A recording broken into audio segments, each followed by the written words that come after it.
KBS 1라디오 뉴스레터 K.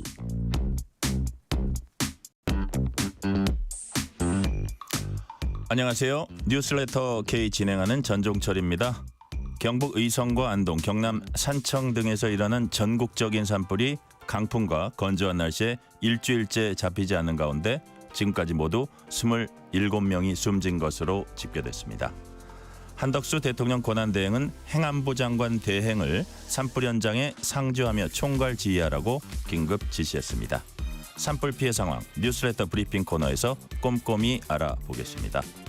이재명 대표 공직선거법 위반 사건 항소심에서 2심 재판부가 무죄 판결을 내린 데 대해서 검찰은 상고하겠다는 뜻을 밝혔습니다.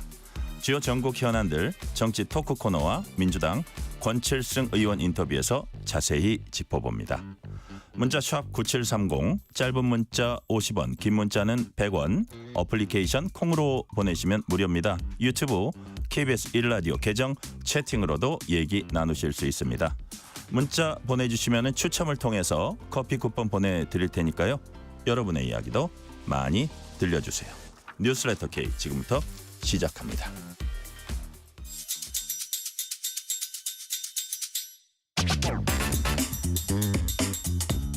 뉴스레터 K 정치 토크 윤주진 시사평론가, 김수민 시사평론가 나오셨습니다. 어서 오세요. 네, 반갑습니다. 자, 워낙 국가적인 재난이 있어서 오늘은 산불 피해 그 부분부터 먼저 다루고 가볼게요. 엿새째 이어진 역대 최악의 산불로 피해가 점점 커지고 있습니다. 자, 윤주진 평론가님, 예. 한덕수 권한대행이 오늘 긴급 지시를 내렸어요. 어떤 내용이죠? 그러니까 뭐 어쨌든 유가족들의 생활비라든지요, 네. 또 세제 문제, 금융 지원 여러 가지 모든 면에서 좀 특단의 조치를 통해서 지원을 하라고 했고, 또 고기동 행안부 장관 대행에게 아예 그냥 경북 지역에 상주를 하면서 총괄 지휘해라 이렇게 당부를 했습니다. 또 네. 한 총리가 특히 또 이제 그 지금 현재 그 화재 피해자들도 물론 상당히 우려스럽지만 이 진압하고 있는 공무원들이나 소방 공무원들 상당히 좀 힘들고 인력 네. 부족에 지쳐 있는데 이런 부분에 있어서도 차후에 조금 정부 차원에서 좀 많은 지원이 될 수 있도록 그렇게 지시를 한 것으로 보입니다. 네. 네. 자, 이 처음에 산불 시작될 때만 해도 그런가 보다 했는데 이게 엄청나게 번지고 있고 그 피해 면적도 엄청납니다. 김수민 평론가님, 여야가 각각 산불 피해를 극복을 위한 대응팀을 이제 구성을 했고요. 여야정 협의체 추진에도 이제 합의는 했어요. 그죠? 네, 그렇습니다. 일단 권영세 국민의힘 비상대책위원장이 국가재난 극복 여야정 협의를 제안을 했는데 네. 뭐 제안하고 얼마 안 돼 가지고 기다렸다는 듯이 박찬대 민주당 원내대표가 이걸 수용을 하겠다라고 밝혔고요. 일단은 이제 워낙 급한 문제이기 때문에 다른 어떤 전국 현안들도 있고 쟁점들도 있지만 이것에 일단 공동 대응을 할 필요가 있다라고 하는데 이제 여야가 다 의견을 같이 하고 있고요. 네. 그리고 한편으로는 산불뿐만 아니라 전반적인 국정을 논의하는 여야정 협의체도 우원식 국회의장이 한덕수 국무총리에게 제안을 한다든지 이런 또 그 일들이 있기 때문에 네. 전반적으로 또 여야정 협의체 산불뿐만 아니라 여러 가지 의제를 논의하는 그렇죠. 그 네. 협의체도 다시 활동에 들어갈 수 있는 가능성이 생기고 있습니다.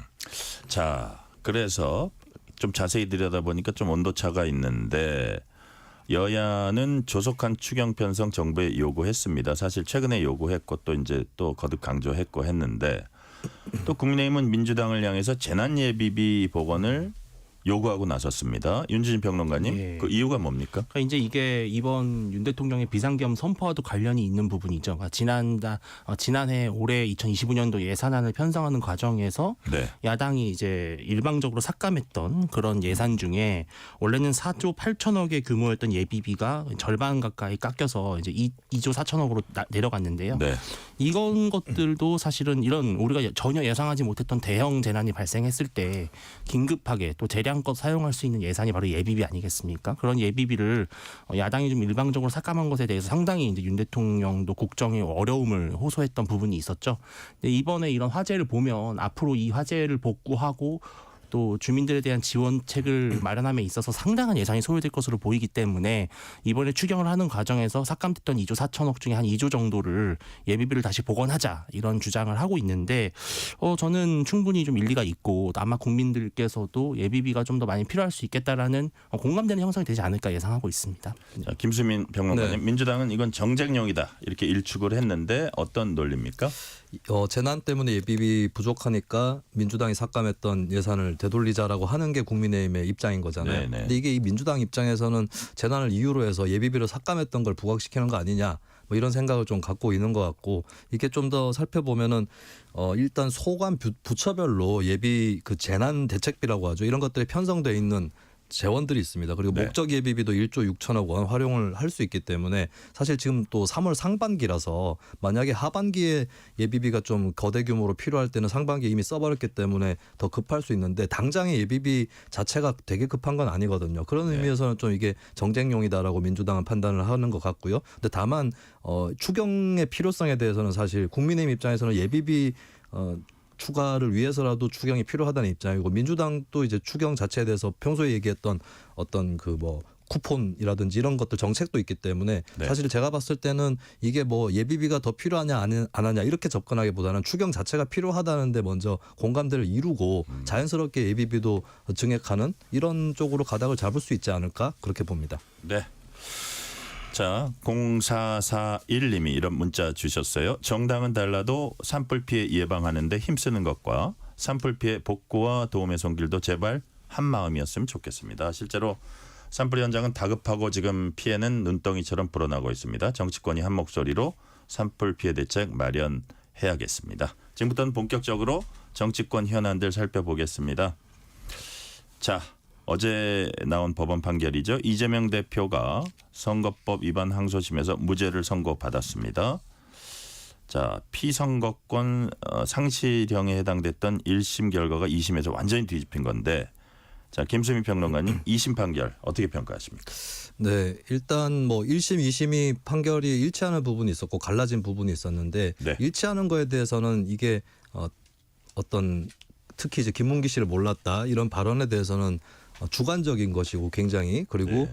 인식에 관한 부분이라 어차피 입증이 좀 불가능한 것이 아니었나 이 부분에 대해서는 누가 봐도 이거를 허위사실 공표라고 볼 수는 없다 이렇게 생각이 될 수 있는 것 같고 이제 다만 1심, 2심이 갈린 부분이 있죠. 백현동 관련한 그 발언이었는데 사실 이제 우리가 뭐 법에 허위사실 공표와 단순 의견 개진의 기준선이랄까 그런 것들이 설정되어 있는 것은 아니고 결국에는 이런 남아있는 영역들은 재판관의 재량, 자유심증주의 이런 것에 따라서 판단을 하는 것이기 때문에 이런 사안을 놓고도 의견이 갈릴 수도 있구나 라는 그런 생각은 들었습니다. 근데 이제 1, 2심 판단이 바뀌었고 이게 사람에 따라서 달리 보일 수 있는 그런 문제이기 때문에 결국에는 대법원에서 좀 치열하게 또 대법관들끼리도 토론이 있을 수밖에 없는 사안이 아닐까 그렇게 봅니다. 네.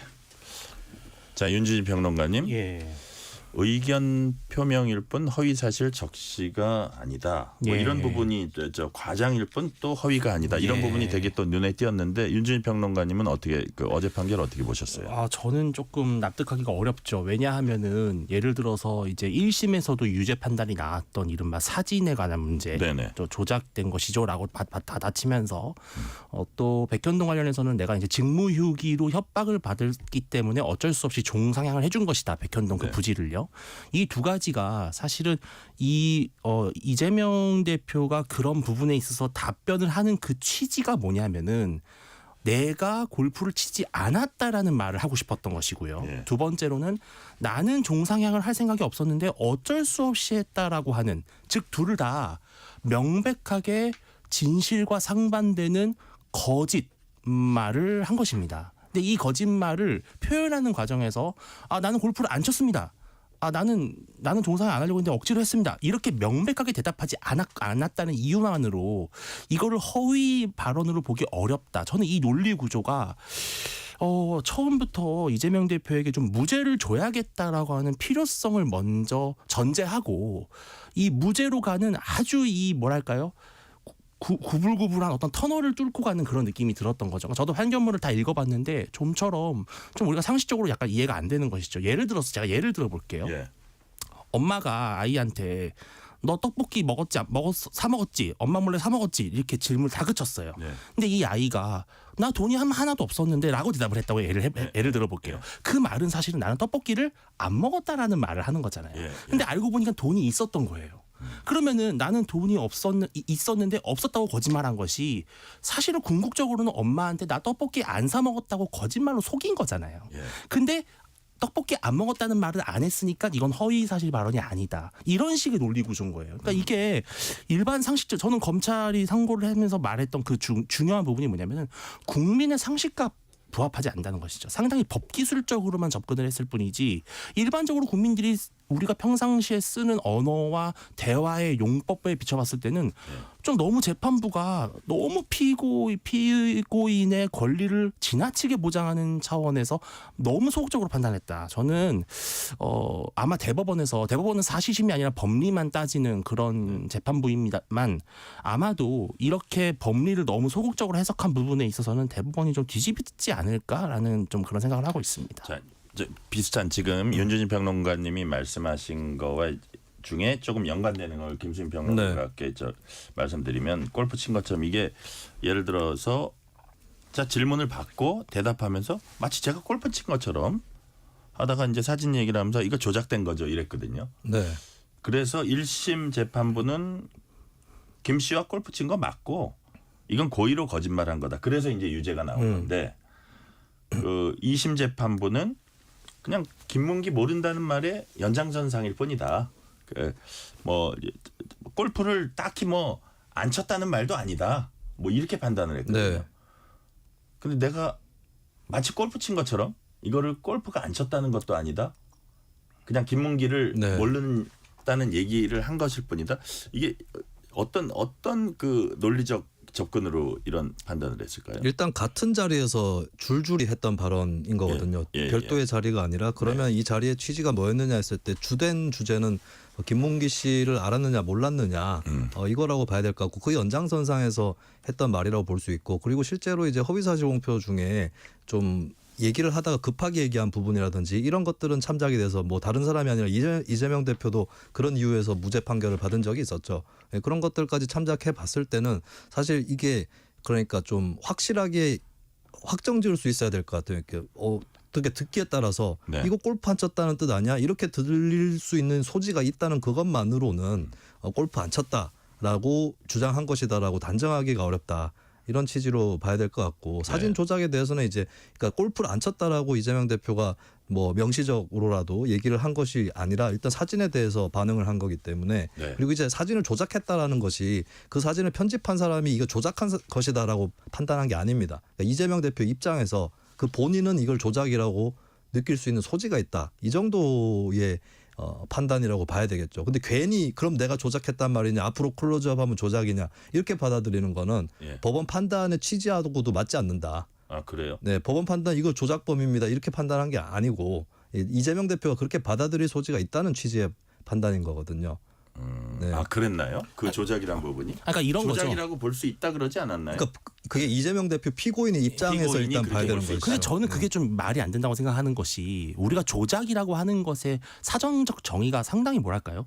어떤 이견이 있는 게 아니잖아요. 예를 들어서 없는 본인이 포함되어 있지 않은 사진에 뭐 합성을 해서 넣는다든지 아니면 애초에 원본을 숨기고 그 부분만 해서 이게 마치 원본인 것처럼 말한다든지 그게 아니라 실은 그 당시에 원본 사진과 확대된 사진을 전부 다 보여줬고 단지 이재명 대표가 김문기 씨와 이렇게 가까운 관계였음을 더 잘 설명하기 위해서 사진을 확대해서 보여준 것이잖아요. 근데 그것을 조작이라고 정의했다라는 것은 그 말은 뭐냐면은 나는 절대 그 사람과 골프를 치지 않았다라는 말을 강조하는 차원에서 했던 말이거든요. 그러니까 조작이다 아니다가 허위 사실이 아니라 결국은 골프를 치지 않았다라는 허위 사실을 내포하고 있는 주장인데 그 말 한마디를 하지 않았다는 이유만으로 우리는 판단할 수 없다? 글쎄요. 아마 대한민국 국민 중에 99%는 다 그렇게 이해해서 말한 게 마치 골프를 친 것처럼이라는 언급을 했대도요. 그렇죠. 골프를 치지 않았다는 얘기만 안 했을 뿐이지. 그러니까요. 저는 그래서 뭐 이게 국민들은 아마 물론 재판의 내용을 상세하게 다 국민들께서 알기는 어렵기 때문에 뭐 재판부의 판단이 그런가 보다 할 수도 있지만 아마 판결문을 뜯어보면 뜯어볼수록 아 이건 우리의 기본적인 상식과는 너무나 다른데 이런 생각을 좀 하게 되는 것이죠. 시간 관계상 다음 주제로 넘어갈게요. 여권이 더 비난하는 부분은 백현동 부지 용도 변경을 국토부 협박 때문에 했다는 이 대표 발언 관련한 그 판결입니다. 1심 재판부는 용도 변경은 이 대표 스스로 결정한 것으로, 그러니까 협박이라기보다는 공문이 왔다 갔다 하면서 정상적인 공문과 의사결정이 이게 왔다 갔다 했고, 그래서 이 대표가 결국은 스스로 결정했고, 처음에 22명, 그다음에 2명 추가로 해서 24명의 증인들이 모두 협박이 없었다고 얘기를 했어요. 그래서 협박은 없었기 때문에 결국은 이 대표 스스로 검토해서 용도 변경한 것이다. 그리고 이게 거짓말이다 이런 식으로 해서 유죄를 인정했는데, 2심 재판부는 뭐라 그랬냐면 의견 표명이지 허위 사실 공표는 아니다. 이 부분은 어떻게 생각하세요? 김수민 평론가. 일단 협박이라는 단어는 여기서 본질이 아니라고 봐요. 그러니까 협박이라는 것은 예를 들어서 본인이 좀 강한 혹은 지속적인 압박이랄까 이런 것들을 느꼈을 때 그거를 말하다 보면 나올 수 있는 과장된 어법, 그리고 네. 법원도 이건 과장된 것으로 볼 수는 있다는 취지로 판단을 했죠. 1심도 마찬가지인데, 근데 중요한 부분은 그러면 이제 협박이라고 진짜 협박이라고 할 만한 행위가 있었느냐가 중요한 것이 아니라, 그러면은 그런 말이 나오게끔 하는 무슨 계기가 있었느냐 이 부분을 따져봐야 될 것 같아요. 근데 1심에서는 사실 이거는 객관적으로 좀 이재명 대표한테 불리한 정황이나 증거들이 있는 것이 국토부에서 백현동으로 보낸 공문 이런 것들을 살펴보면 사실 부지 매각은 종용했다라고 표현을 해도 될 것 같은데, 근데 부지 매각은 사실 성남시 입장에서도 해야 되는 일이라고 생각할 수 있는 거거든요. 근데 여기서 관건이 된 것은 자, 부지 매각은 다 동의하는 건데 용도 변경을 왜 4단계나 했느냐, 요게 이제 그 당시 국회 국정감사에서 주제가 됐던 것이고, 거기에 대해서 얘기를 했지만 사실 국토부 공문에는 그 권한은 용도 변경의 권한은 성남시에게 있다라고 하는 게 공문의 내용이었던 거거든요. 그렇다면은 사실 이제 이재명 대표가 좀 본인의 입장을 뒷받침할 만한 증거들 이런 것들은 거의 없었다고 봐야 될 것 같고, 사실 재판 증인들도 성남시 관계자를 포함해 어떤 예를 들어서 공문 외로 다른 쪽으로 압박을 받았다고 한다면 저는 이재명 대표가 아주 손쉽게 무죄를 받았을 거라고 봐요. 1심에서도. 근데 그런 것은 없었거든요. 이걸 봤을 때는 이제 좀 이런 객관적 판단에서 사실관계 자체가 부합하지 않는다라고 1심은 판단을 했던 것 같은데, 2심은 제가 봤을 때는 좀 보다 폭넓게 의견 개진의 범위를 더 넓혀놓은 것이 아닌가 그렇게 봅니다. 예, 윤주지 평론가님. 예. 한 저명 법학자가 어제 그 백현동 부분 판결에 대해서 이런 평가를 했더라고요. 국토부 협박 발언은 협박의 존버만 따지면 되는데 왜 저런 판단을 했는지 의문이다. 이런 얘기를 했거든요. 그리고 사실 이 두 가지 우리가 포인트, 아까 골프 쳤냐 안 쳤냐, 그다음에 국토부 협박 발언, 이게 첫 번째 그거는 사실 대장동 아주 큰 사건들에 관계된 것들이거든요. 두 번째 사건은 백현동. 그렇습니다. 그 선거 대책 본부장을 했던 김인섭 씨가 70억 원 받은 혐의로 징역 5년. 지금 징역 5년이란 중형을 받고 들어가 있거든요. 맞습니다. 거기에 그렇게 그러니까 어떤 그 사건의 왜 중요성이나 배경 이런 것들을 더 따져가지고 그거의 중대성을 봐야 되지 않냐, 이런 비판도 나와요. 그러니까 제가 설명드리고 싶은 것이 이 백현동 발언은 그 뿌리가 뭐냐면은 백현동 부지 개발에 있어서의 비리 사건이죠. 자, 그러면은 백현동을 정상적으로 적법 절차에 맞춰서 개발한 것이었다면은 로비스트가 5년이라고 하는 중형을 받을 이유가 없는 겁니다. 즉 뭔가 불법적인 요소가 있었던 거예요. 그 불법적인 요소가 뭐냐? 바로 성남시가 특정 인물, 특정 단체에게 특혜를 주기 위해서 이른바 용도 변경을 했다라고 하는, 그것이 인정이 됐습니다. 물론 거기에 이재명 대표가 관여가 되어 있는지 안 되어 있는지는 앞으로 판단받을 문제지만 어쨌든 성남시에 의해서 부정한 방법으로 용도 변경을 해준 거예요. 자, 그럼 용도 변경을 왜 했느냐? 이게 정말 중요한 것이죠. 바로 이 부분에 있어서 이재명 대표에게 당신 왜 용도 변경해 준 거야? 라는 겁니다. 자, 용도 변경을 해준 건 맞아요. 성남시장이 결정하는 게 맞으니까요. 그런데 내가 용도 변경을 왜 했느냐?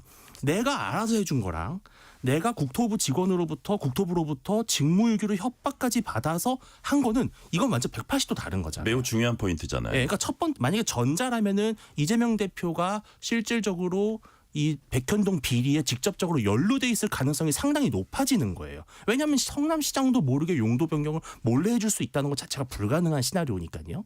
자, 그렇다면 후자, 즉 이재명 대표는 원래 용도 변경을 안 해주고 싶었는데 국토부로부터 협박을 받아서 했다. 이거는 협박을 받았다라는 사실이 없다면 왜 이런 용도 변경을 해줬는지에 대한 이재명 대표의 행위 자체가 완전히 뒤집어지는 거거든요.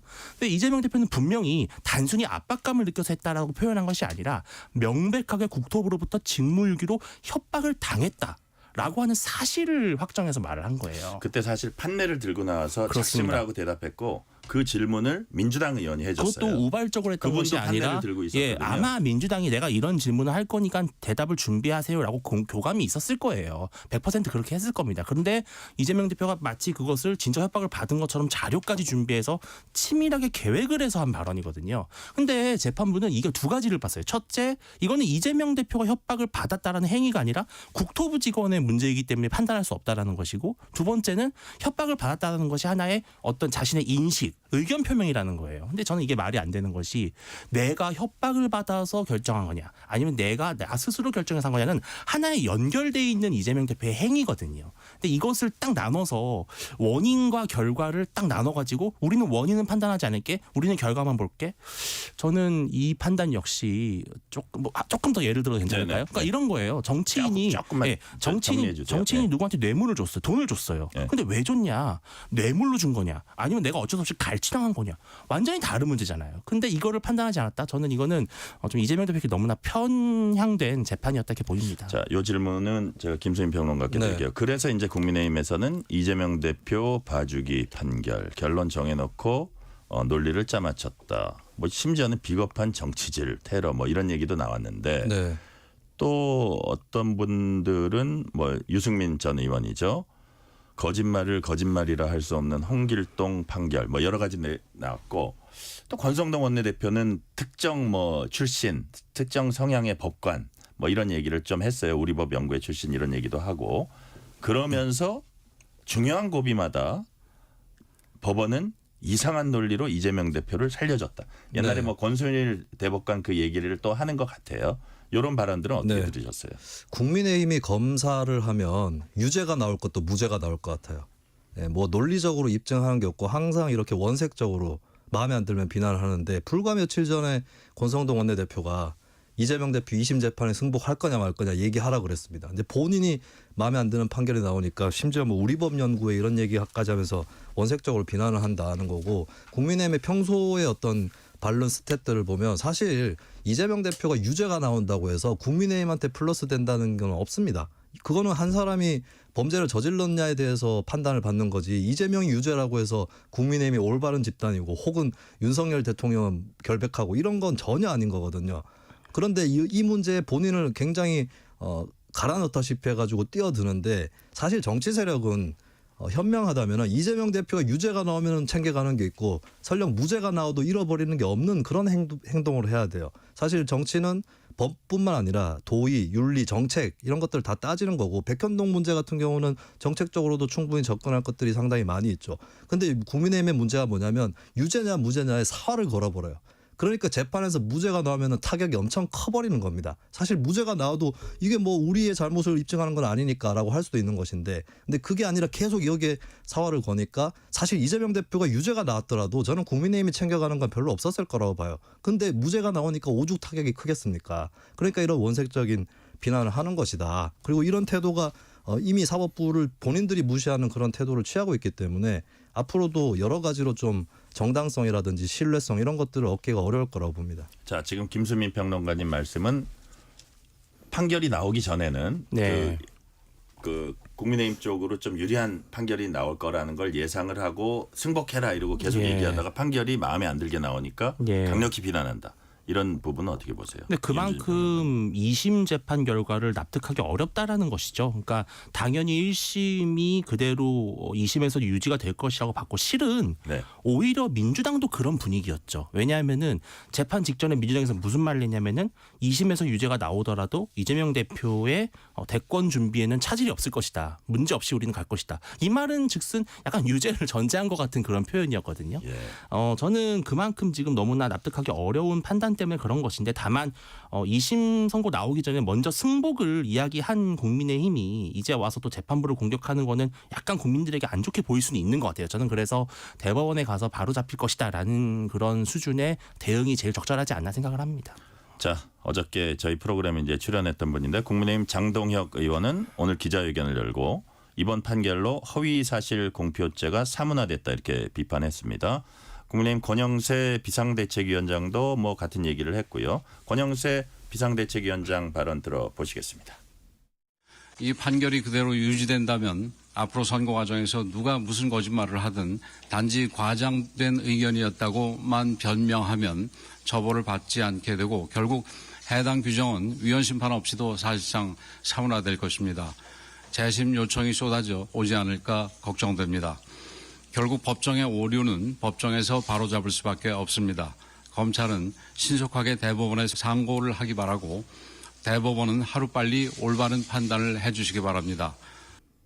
자, 김수미 평론가님, 네. 허위 사실 공표죄가 유명무실해졌다. 이제는 공직선거법에 나온 그 후보자들이 거짓말을 마음대로 해도 이제 면죄부를 받을 수 있다. 뭐 이런 조금 확대 해석하면 그런 식으로 이제 여당에서 이제 얘기를 하고 있어요. 이런 부분의 지적이랄까요? 이 부분 네. 어떻게 보십니까? 적용 범위는 좁아졌다고 볼 수 있겠죠. 저도 한편으로는 걱정이 되는 게 이거 좀 그 공직 후보자들 입장에서 빠져나갈 구멍들이 더 커진 건 맞다. 앞으로도 그렇고 지금 이미 네. 판결 받은 사람들 있잖아요. 네네. 이런 사람들의 재심 청구라든지 아주 좀 혼란상도 예상된다. 뭐 네. 이런 얘기도 있고. 근데 뭐 그 부분은 사실 재심을 한다고 해도 그렇게 뭐 뒤집을 정도일까 그런가요? 이거는 좀 의문이 있긴 한데요. 근데 재심 요청이 있다고 해도 그 자체가 잘못된 것은 아니다라고 봐야 될 것 같고 한편으로는 이제 표현의 자유, 발언의 자유를 신장시키는 발언일 수도 있겠습니다. 그리고 사문화됐다라고 하는 거는 명백한 과장인 것이 네. 예를 들어서 어떤 후보자가 나 서울대학교 나왔어요 했는데 알고 봤더니 소울대학교를 나왔다. 뭐 이런 거는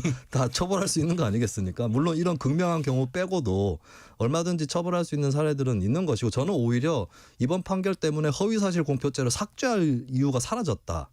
왜냐하면은 오남용될 여지는 확실히 없어진 것 같아요. 예, 그런 의미에서는 오히려 사문화가 아니라 이 조항 자체는 유지될 수 있는 명분이 오히려 생겨버린 게 아닌가 그렇게 보이는 게 있고 네. 그리고 저는 입법을 하는 국회의원들이고 정당이라면은 좀 다른 고민을 해봐야 되는데 사실 저는 1심 판단이든 2심 판단이든 판사 재량 내에서 할 수 있는 그리고 양심에 크게 어긋나지 않는 그런 판단이라고 보는데 문제는 그 판단이 유죄냐 무죄냐에 이게 판단이 쫙 갈릴 수도 있는데 형량 차이가 너무 크잖아요. 그러면 사실은 저는 특히 당선 목적의 허위사실 공표죄는 징역형은 삭제하는 게 맞다고 봐요. 예, 벌금형으로 처리하는 게 맞다. 사실 1심 판단도 이게 유죄라고 판단했을 때 부당한 양형은 아닙니다. 이재명 대표의 경우 이게 유죄라고 판단된다면 가중사유가 붙어가지고 뭐 징역 3년까지도 나온다거나 이게 가능했던 거거든요. 네. 근데 이런 것들이 너무 양형 범위가 범위가 넓었고 판사도 법이 그렇게 돼 있기 때문에 양형을 그렇게 준 거기 때문에 앞으로는 남을 비방하는 정도의 허위사실 공표가 아니면 본인에 대한 것이라면은 이거는 좀 양형을 줄여야 된다. 예, 이거는 확실한 것 같아요. 자, 이 질문은 윤주진 평론가께 드릴게요. 민주당은 검찰의 정치 보복 수사에 경종을 울린 사필 규정 판결이다. 사필 규정이라는 거 어저께 이재명 대표도 선거 직후에 나와서 이제 얘기를 했고 이재명 대표도 검찰도 자신들의 행위를 되돌아보고 더는 이런 국력 낭비하지 않았으면 한다고 말했습니다. 어떻게 평가하세요? 그러니까 마치 또 1심 당시에는 뭐 역사의 재판정은 뭐 여기서 멈추지 않을 것이다 이런 표현을 했다가 네. 또 다시 2심에서는 본인에게 무죄가 나오니까 사필 규정인데 이제 결국은 다 마찬가지죠. 불리한 판결이 나오면 비판하는 것이고 유리한 판결이 나면 사필 규정이라고 하는데 저는 이건 반드시 검찰이 이제 상고를 했다고 하는데 네. 대법원에서 최종 판결을 받아봐야 될 문제입니다. 왜냐하면 그동안 우리가 허위사실 공표죄에 대해서 갖고 왔던 여러 가지 원칙과 기준이 하필이면 이재명 대표 재판에서 2번이나 크게 흔들린 거예요. 특히 이번 같은 경우는 나는 직무유기 협박을 받았다. 명백한 거짓말을 했음에도 불구하고 이것을 허위사실로 말할 수 없다. 그럼 앞으로 여러 후보자들이 있지도 않은 사실을 지어내서 말을 해도 이게 비판을 못하게 되는 거거든요. 네. 그래서 저는 대법원 판단을 받을 공력 낭비 저는 글쎄요. 대법원까지 가서 최종적인 판결을 받는 것이야말로 앞으로 유사한 소모적인 정치 논란을 극복하는 중요한 밑거름이 되기 때문에 공력 낭비로 보기 좀 어렵다고 생각을 합니다. 네, 이 시간 교통 상황 알아봅니다. 라디오 교통정보센터 김민희 리포터 나와주세요. 네, 여전히 경북 지역에서는 산불로 인해 고속도로 통행이 제한되고 있습니다. 청주 영덕고속도로가 동상주 나들목에서 영덕 나들목까지 105km 구간, 또 중앙고속도로는 의성 나들목에서 예천 나들목 사이 50km 구간이 전면 통제되고 있습니다. 5번 국도 등 먼 곳에서 우회해서 지나셔야겠습니다. 이외의 고속도로에서는 돌발 구간 중심으로 퇴근 정체가 늘고 있는데요. 중앙고속도로 지선 양산 방면으로 남양산 나들목 진출램프 2차로에서는 사고가 나면서 부근으로 많이 혼잡해졌습니다. 남해고속도로 순천 쪽으로 동광양 나들목 진출램프에서는 트레일러 관련 사고를 처리하고 있는데요. 진출램프 자체가 통제되고 있습니다. 미리 옥곡 나들목 등에서 빠져나가시기 바랍니다. 경부고속도로 부산 쪽으로 북대구 나들목 진출램프 1차로에서도 사고가 났고요. 서울시내 동부간선도로 성수분기점 쪽으로 성동분기점 부근 2차로에서도 사고가 나면서 부근으로 차량들 서행합니다. KBS 교통정보센터였습니다. 퇴근길, 당신과 함께 읽는 세상 이야기. KBS 1라디오 뉴스레터 K.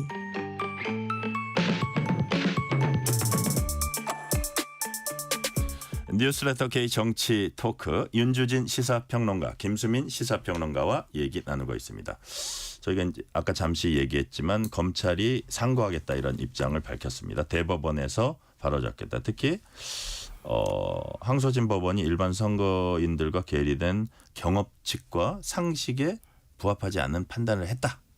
자, 검찰의 입장이 이제 이거란 말이에요. 상식에 부합하지 않는 판단을 했다. 여기에 동의하십니까, 김수민 평론가님? 검찰의 일성이 네. 너무 법조인답지 않다고 생각을 합니다. 다른 논리도 충분히 될 수 있을 것 같은데 일반 선거인들의 상식에 맞지 않다. 근데 사실 그 상식을 측정해 본 것도 아니고 여론조사를 해본 것도 아니고 사실 일반적으로 이렇게 생각하시는 분도 있어요. 이게 죄라고 해도 그 비선거권을 박탈해서 대선에 못 나오게 할 정도냐 이렇게 생각하시는 분들도 꽤 있습니다. 예, 그런 것을 감안했을 때 그러면 그런 정서를 따라 가지고 형량을 일부러 100만 원 미만으로 준다거나 그렇게 할 수는 없는 거 아니겠어요? 그럼 검찰이 법조인으로서 얘기를 해야 되는 거죠. 뭐 단순 의견 개진의 범위를 지나치게 넓혀 놓았다라고 하든지 이런 식으로 법리적인 얘기를 해야 되는데 마치 정치인이 얘기하듯이 하면 안 된다. 저는 검찰이 이 사안을 기소한 거는 충분히 저는 김문기 씨 관련 발언은 기소할 가치가 없다고 보지만 백현동 관련 발언은 재판에 넘겨서 판단을 받아볼 가치가 있었고 사실 이번에 2심 법원도 공소권 남용은 아니다라는 판단을 했거든요. 그러면 이제 법조적으로 더 치밀한 논리를 파고들어야 되는 거고 저는 어쩌면 2심에서 검찰이 좀 대비를 잘 못해가지고 밀려가지고 무죄를 받은 측면도 있을 거라고 보거든요. 거기에 대한 스스로 각성이 더 필요한 것이지 이게 상식에 맞지 않아 이렇게 얘기하는 것은 사실 법의 원칙 중에 피고인에게 의심이 날 때는 피고인에게 유리한 대로 한다라고 하는 이 부분을 이겨낼 수는 없는 거거든요. 예, 이거는 의심조차 할 수 없는 사안이다. 이거를 입증하는 게 검찰의 의무가 아닐까 싶습니다. 자, 지금 김수민 평론가님이 좀 중요한 얘기 몇 개 하셨는데 방금 예. 애매할 때는 피고인에게 유리하게 한다. 예. 이게 이제 예를 들어서 윤석열 대통령 구속 취소한 그 판사, 지기현 판사인가요? 그분도 그런 비슷한 표현 썼고 지금 이번에 그 항소심 재판부 이재명 대표 항소심 재판부도 비슷한 얘기를 썼는데 그런 것들이 하나 있고 그 포인트가 하나 있고 아까 김수민 평론가님 그 말씀 중에 뭐가 또 있었냐면 이게 과연 대통령 피선거권을 박탈할 만큼 그 정도 중대한 사안으로 볼 수 있냐는 질문을 만약에 받으면은 저기 윤주진 평론가님은 뭐라고 하시겠어요? 근데 이런 것 같아요. 대통령의 피선거권을 박탈하는 것까지는 과하다고 생각한다면 사실은 유죄 무죄를 떠나서 형량에서 조정을 할 수 있는 거잖아요. 네네. 예를 들어서 100만 원 미만의 벌금형을 하면은 이제 선거 출마는 열어주는 거 아니겠습니까? 근데 1심에서 유죄를 이제 때려버린 상황에서 아까 우리 말씀하신 것처럼 감형 사유가 없어요.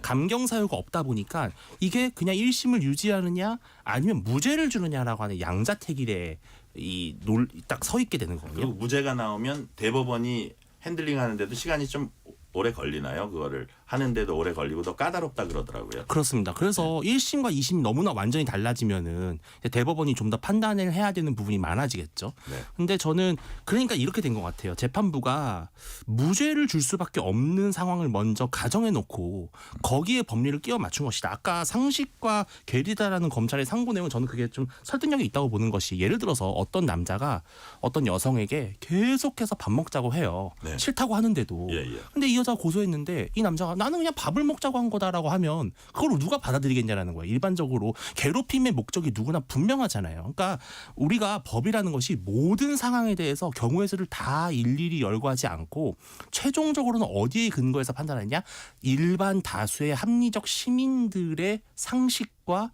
우리의 어떤 관행, 이런 것들을 기준으로 해서 법적으로 해석을 하거든요. 저는 그렇기 때문에 이재명 대표가 있지도 않았던 직무유기를 협박을 받았다라는 말하는 것이 이게 허위냐 과장이냐, 저는 절대 다수의 국민들은 이거는 있지 않은 사실을 지어낸 것으로밖에 볼 수 없거든요. 지어냄으로써 자신의 혐의를 벗으려고 했다. 예, 그래서 저는 검찰이 상고한 이 이유로서 일반 국민들의 상식과 경험칙과 부합하지 않는다라는 것은 오히려 상당히 좀 중요한 부분이다, 저는 이렇게 생각을 합니다. 자, 윤재진 평론가께 그럼 이 질문 이어서 드릴게요. 민주당 박찬대 원내대표는 윤석열 대통령에 대해서는 피의자 인권 운운하며 즉시 항고 포기하더니 야당 대표에게는 인권이 없냐면서 검찰의 상고를 강하게 비판했습니다. 이 부분 어떻게 보세요? 뭐 역시나 이제 민주당 입장에서는 정치 검찰의 정치 보복이다라고 하는 프레임으로 계속 가져가는 것인데요.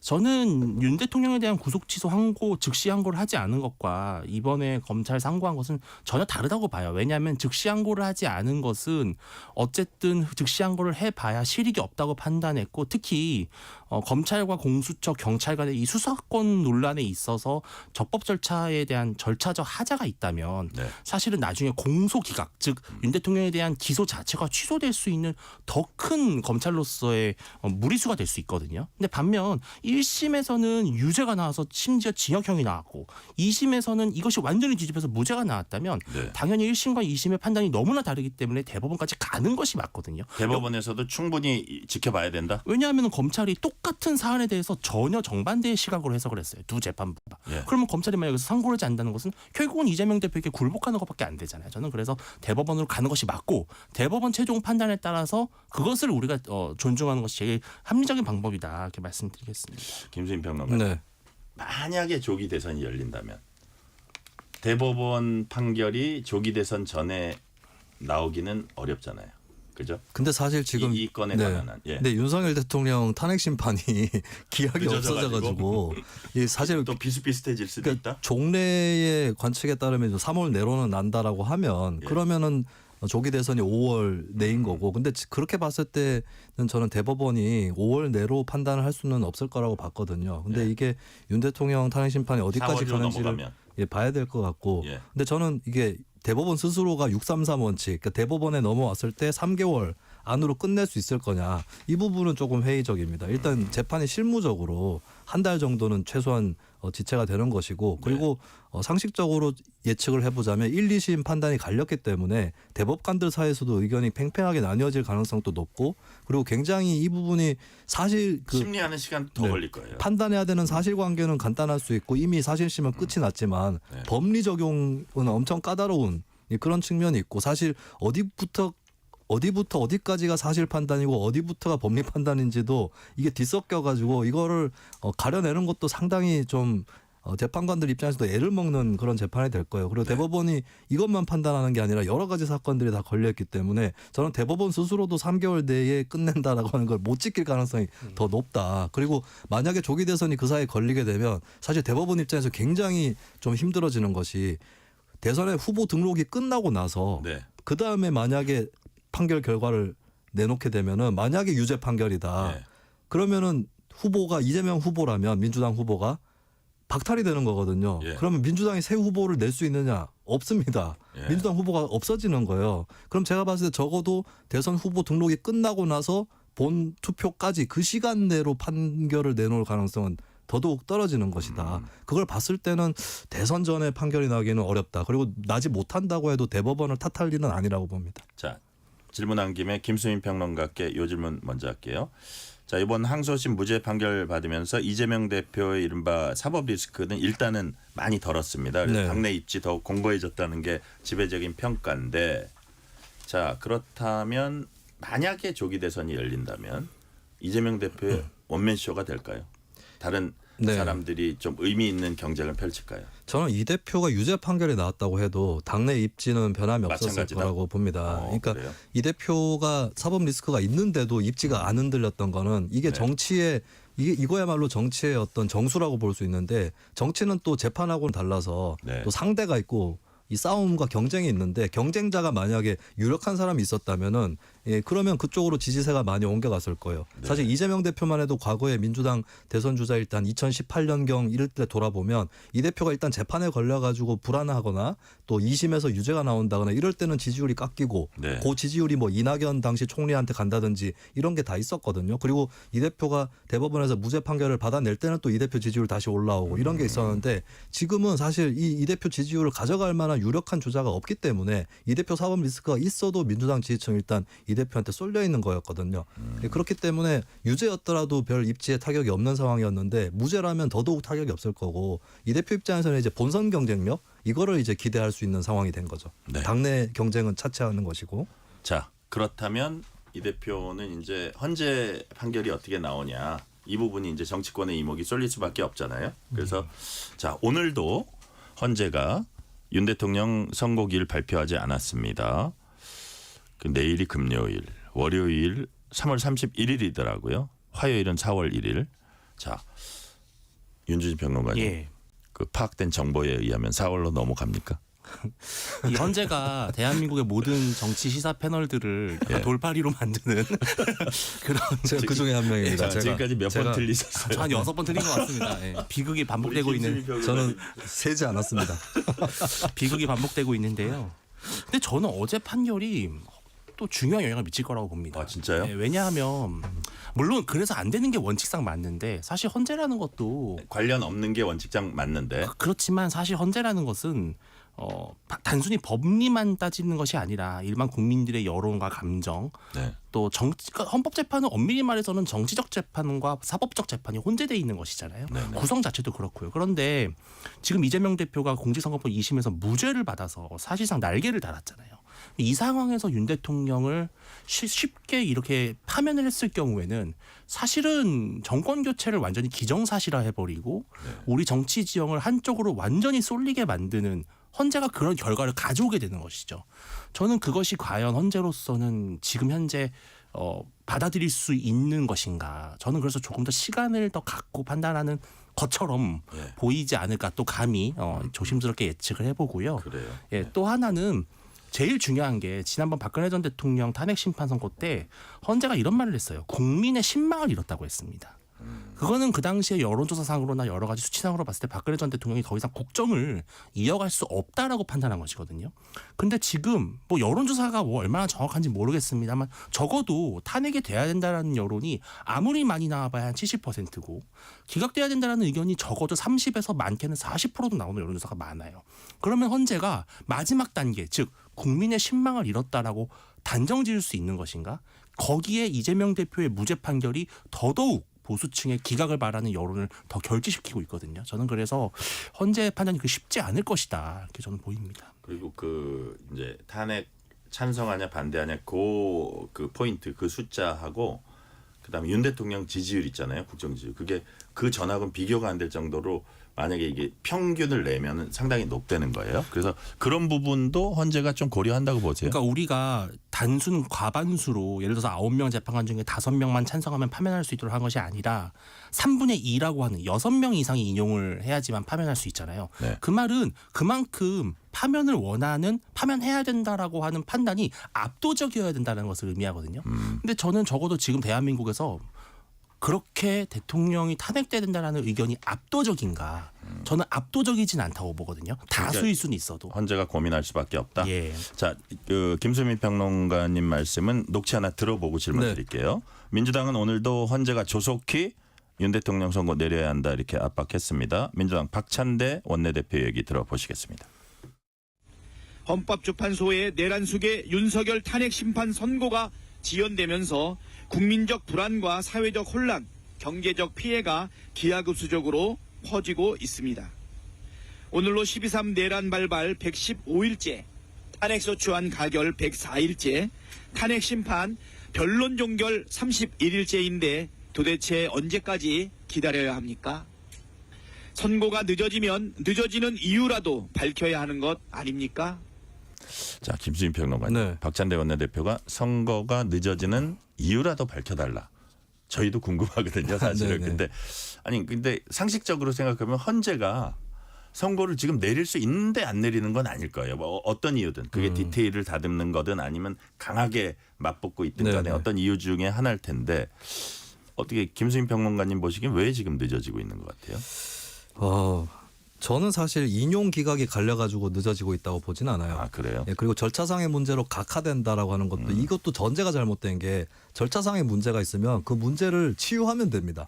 그거 갖고 각하가 되진 않아요. 예를 들어서 형법상 내란죄 철회가 각하 사유다. 사실 저는 그럴 리도 없다고 보지만 그 다 받아들일 것이라고 보지만 당연히. 네. 근데 그게 만약에 철회가 안 된다면은 형사재판을 지켜보자 이런 식으로 가는 거지. 그거 하나가 잘못됐기 때문에 독수독가다. 독수독가라기보다는 낙장불입 정도로 보고 이거 철회 못해 이렇게 가는 거죠. 차라리 상식적으로 본다면.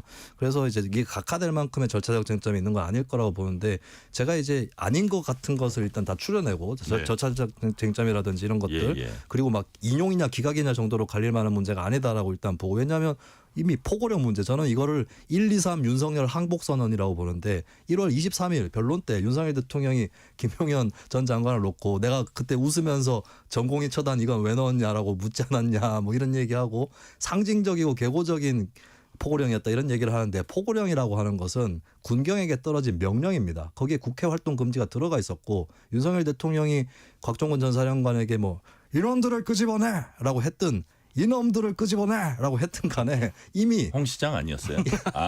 윤 대통령? 성대모사 빼빼꼬였어요. 네. 제가 오랜만에 또 하다 보니까 근데 그게 그때 뭐라고 지시했는지 중요한 게 아니라 이미 그 지시는 포고령을 통해서 내려져 있었고 윤 대통령 본인이 처음에는 포고령은 다 김용현이 썼고 자기는 검토를 제대로 못한 것이다라고 발뺌을 하려고 했는데 김용현 전 장관하고 내전이 붙을 위기가 되니까 왜냐하면 내전이 붙어버리면 예. 여론전에서 밀려요. 윤 대통령이.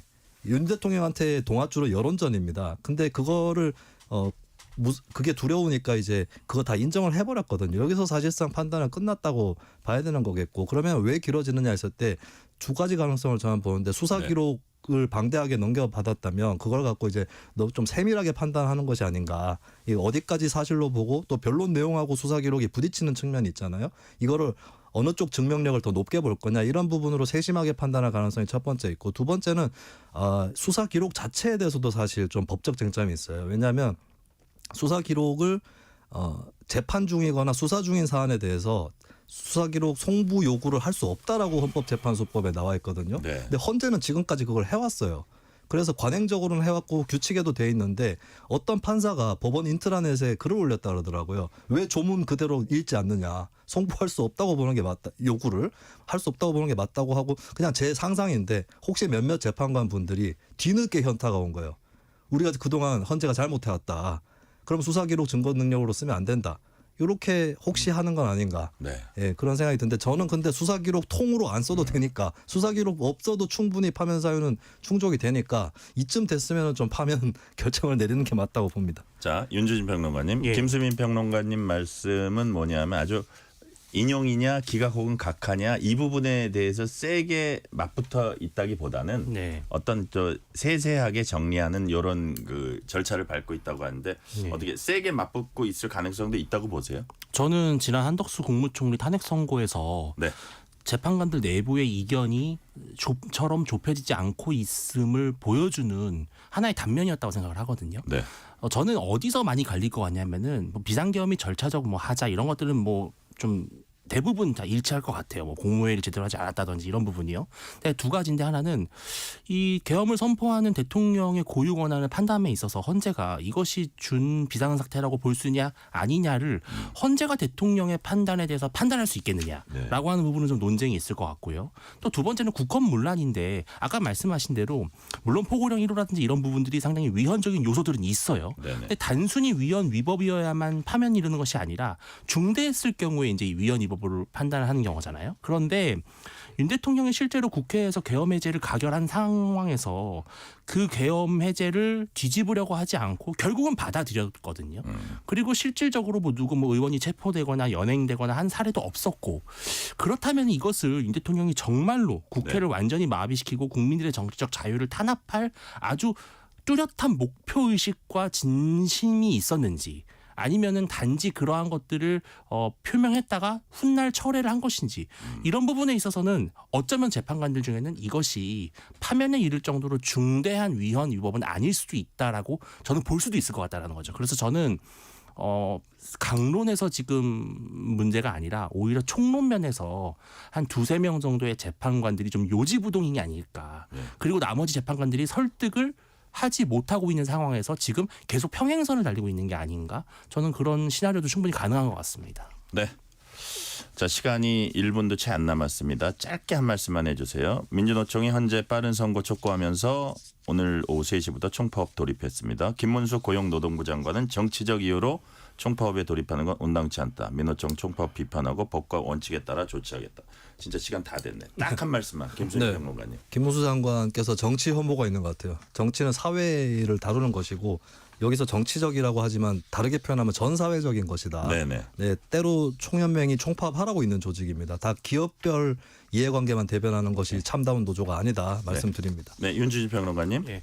경제도 어렵고 민생이 어려운데 이러한 총파업은 명분이 없고 오히려 국민들로 하여금 그동안 강성노조에 대한 거부감만 더 키울 것이다 이렇게 보입니다. 네, 오늘 말씀은 여기까지 듣겠습니다. 지금까지 윤주진 시사평론가, 김수민 시사평론가였습니다. 말씀 감사합니다. 네, 고맙습니다. 감사합니다. 뉴스레터 K 1부 마치고 2부가 이어집니다.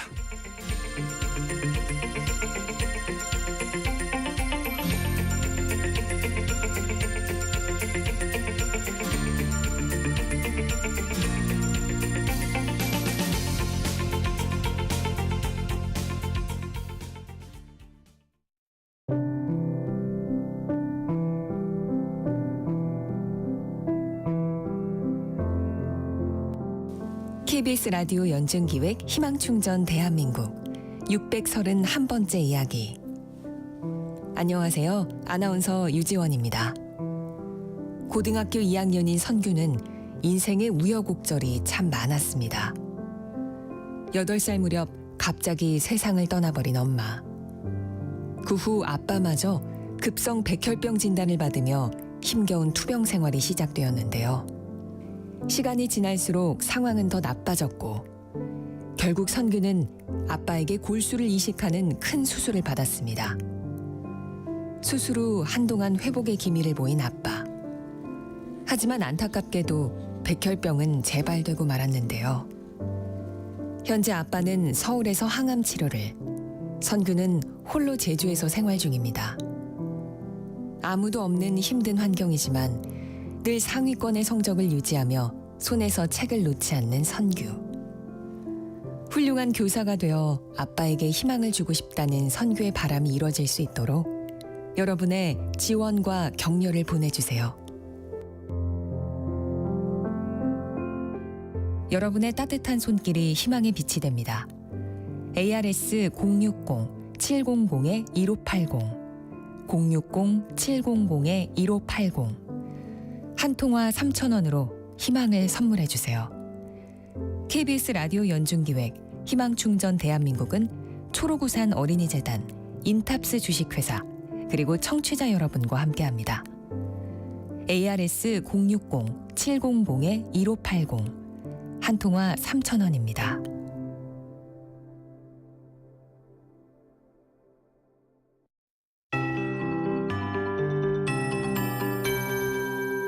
KBS 58분 날씨. 오늘 전국 곳곳에 비가 내렸고 지금은 남해안과 제주도를 중심으로 비가 오고 있는데요. 양이 무척 적어서 산불이 진화되지는 못했습니다. 밤까지 충청도와 남부지방, 제주도 일부 지역에 비가 조금 더 오겠지만 양이 대부분 5mm 미만으로 적겠고 남해안은 내일 새벽까지 5에서 10mm, 제주도는 내일 아침까지 5에서 30mm 정도의 비가 더 내릴 전망입니다.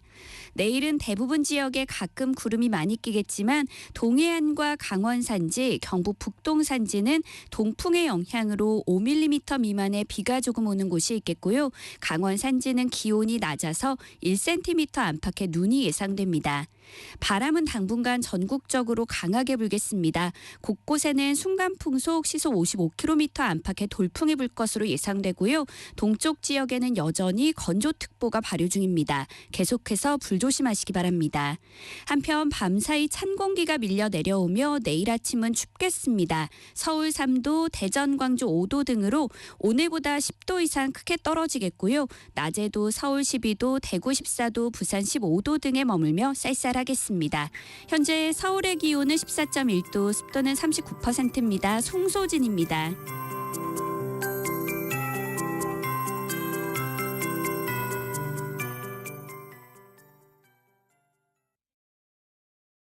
정성을 다하는 국민의 방송 KBS가 6시를 알려드립니다. AM 711kHz, FM 97.3MHz, KBS 1라디오입니다. HLKA.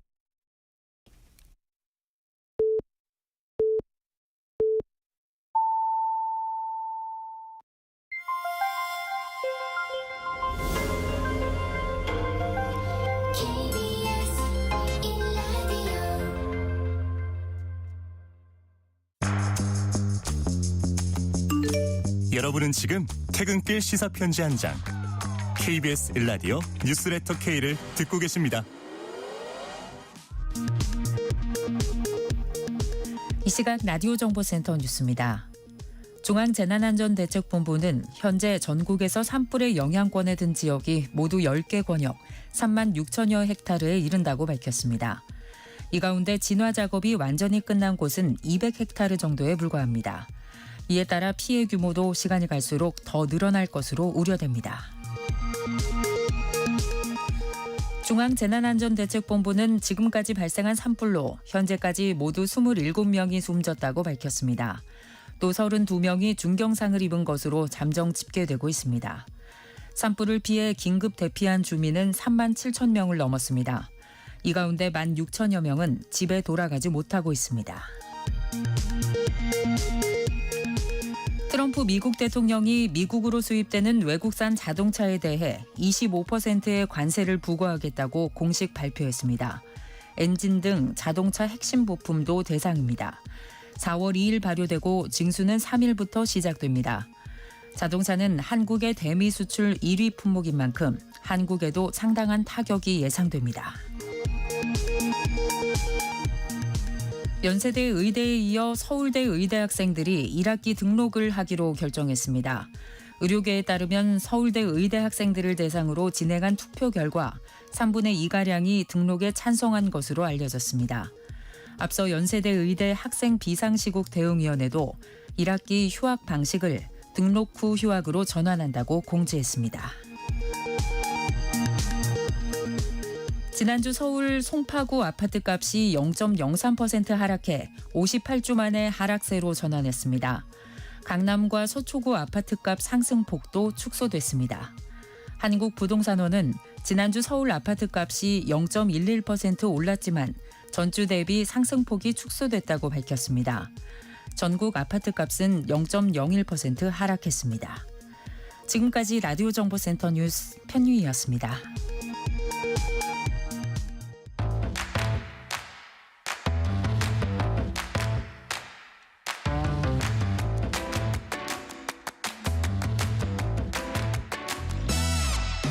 오늘 가장 뜨거운 뉴스, 화제 소식 쏙쏙 골라서 전해드립니다. 뉴스레터 브리핑, 연합인포맥스 윤슬기 기자 나오셨습니다. 어서 오세요. 네, 안녕하세요. 오늘은 산불 관련 소식을 중점적으로 다루겠습니다.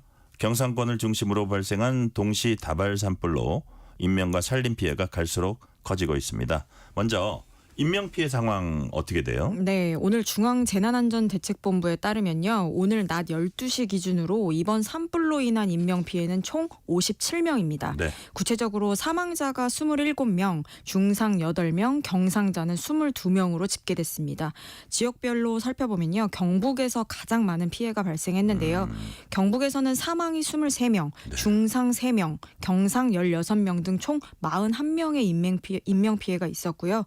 경남에서는 사망 4명, 중상 5명, 경상 4명으로 13명이 다쳤습니다. 울산에서는 경상 2명이 보고됐습니다. 또 오늘 오후 들어서 추가 희생자 소식이 전해졌는데요. 네. 오늘 오전 11시 50분쯤 경북 영덕면 영덕읍 매정리의 한 차량에서 산불감시원 A씨가 숨진 채로 발견됐습니다. A씨는 지난 25일 영덕 산불 진화 현장에 투입됐다가 귀가하지 않아서 가족이 실종 신고를 한 상태였는데요. 경찰은 A씨가 귀가하던 중 도로에서 불길이 휩싸인 것으로 보고 정확한 사망 원인을 조사하고 있습니다. 의성 대형 산불로 인한 사망자는 오늘 사망이 확인된 산불감시원 A씨와 어제 헬기 추락 사고로 숨진 기장을 포함해 경북 지역에서만 모두 23명으로 집계됐습니다. 네. 산림 피해 역시 역대 최악 수준이죠. 네, 그렇습니다. 현재까지 산불로 인한 산림 피해 면적은 총 36,009헥타르로 집계됐습니다. 네. 이는 2000년 동해안 산불 당시 피해 면적이 23,794헥타르를 1만 헥타르 이상 초과한 건데요. 네네. 역대 최악의 산림 피해입니다. 현재 진화 작업이 진행 중인 중대형 산불은 10곳에 이르고 있습니다. 10곳이요.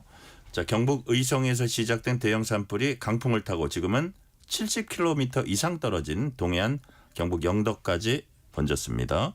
현재 진화 상황은 어떻게 파악되고 있습니까? 네, 산림청 중앙사고수습본부에 따르면요. 오늘 낮 12시 기준으로 경북 의성 안평면 괴산리에서 발생한 산불의 진화율은 네. 54%로 집계됐습니다. 네. 앞서 이 산불은 강한 바람을 타고 안동, 청송, 영양, 영덕 등지로 확산이 됐잖아요. 피해가 커지면서 당국은 각 지역별로 지금 피해 상황을 분리해 관리하기로 했습니다. 지역별로 조금 살펴보면요. 산청과 하동이 77%, 의성이 54%, 안동이 52%, 청송이 77%, 울산, 울주, 온양이 76%의 진화율을 보이고 있습니다. 하지만 의성에서 확산된 이제 영덕은 10%, 영양은 18%에 지금 그치고 있는 상황이라 네네. 상황이 여전히 심각합니다. 또 밤사이 다른 지역에서도 산불이 계속 발생하면서 우려가 좀 커지고 있는데요. 어제 하루 전국적으로 12건의 산불이 추가로 발생했고 이 중 2건은 아직 진화 중입니다.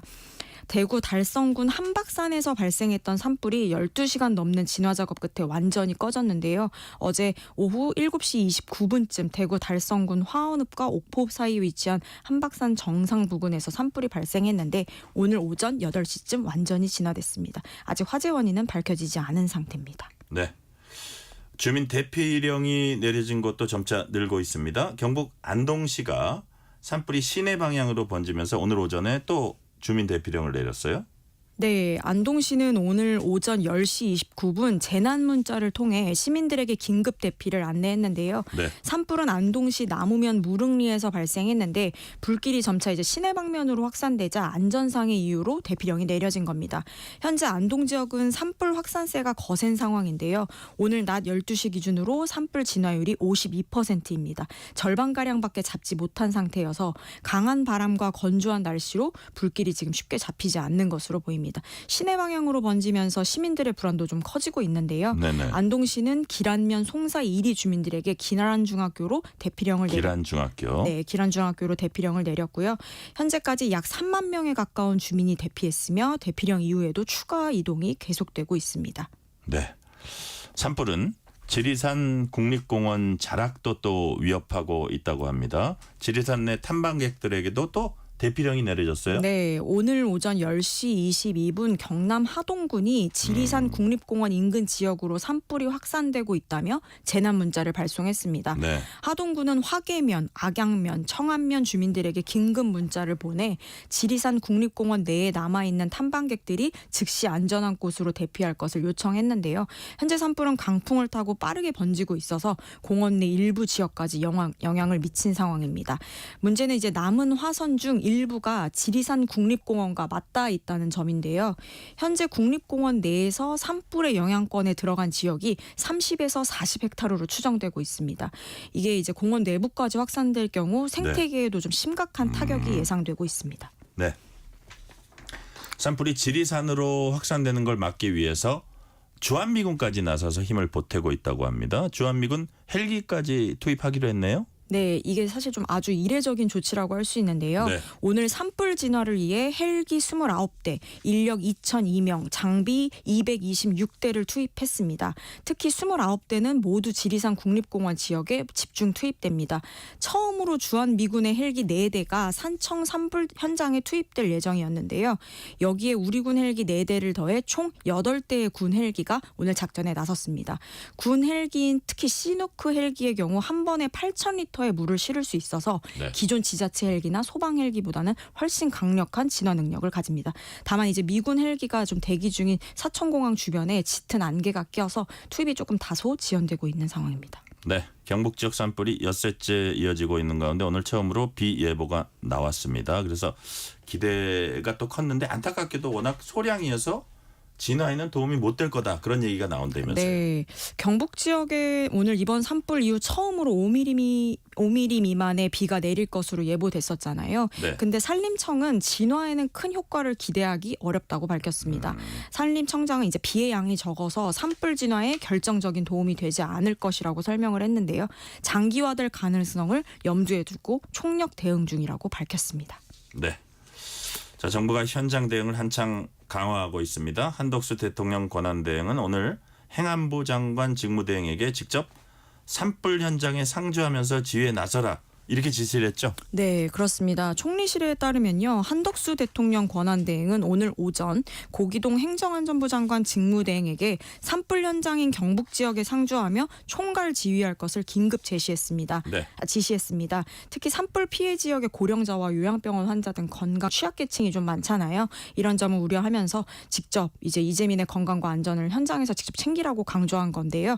정부는 이번 지시를 계기로 중앙재난안전대책본부의 지휘 체계를 보다 밀착형으로 전환하고 현장 상황에 따른 신속한 판단과 조치를 강화한다는 방침입니다. 네. 근데 경북 지역 대형 산불이 이렇게 걷잡을 수 없이 확산된 데에는 뭐 기상 요인뿐 아니라 오랜 기간 이어져 온 식수 정책도 영향을 미쳤다 이런 지적이 나오거든요.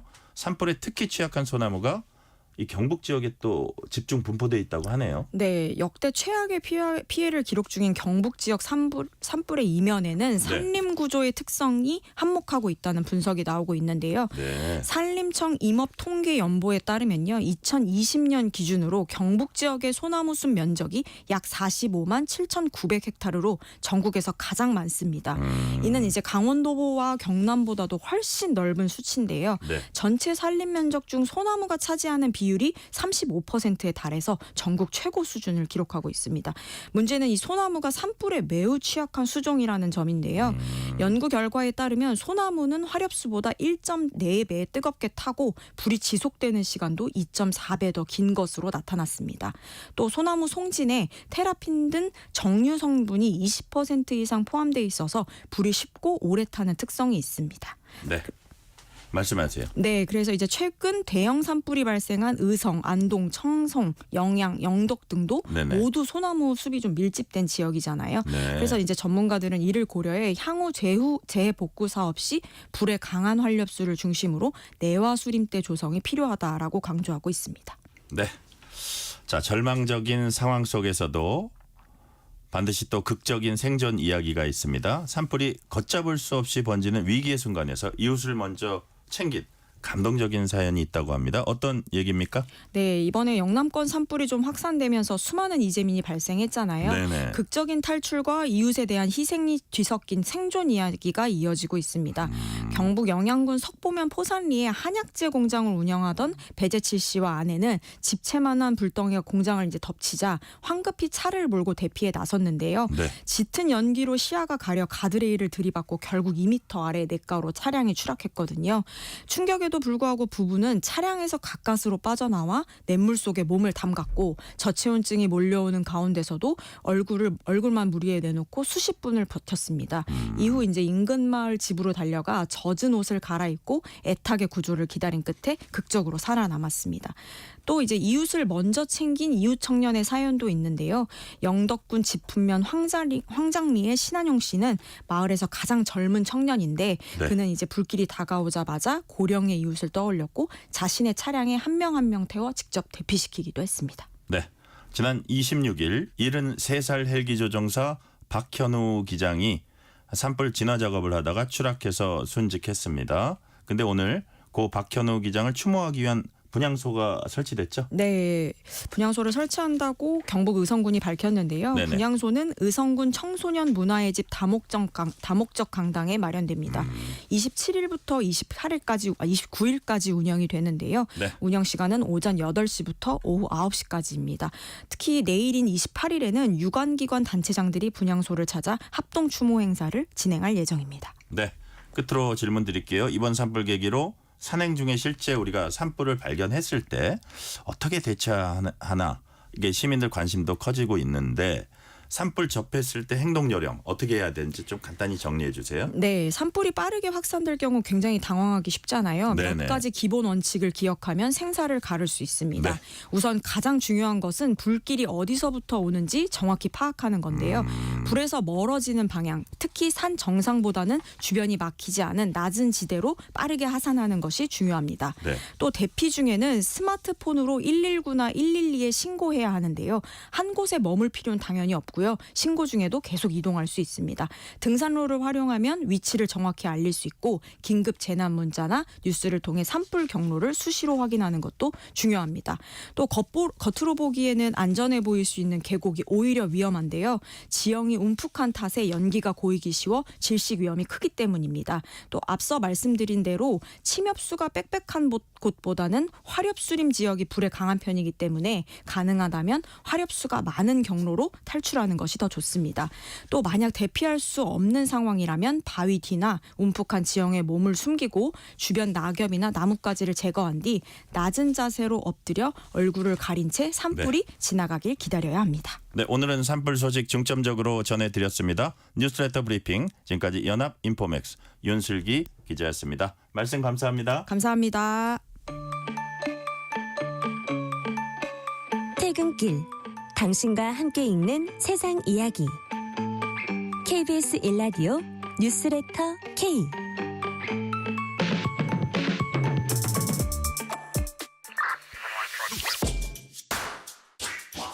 뉴스의 진수를 보여주는 인터뷰 뉴진수.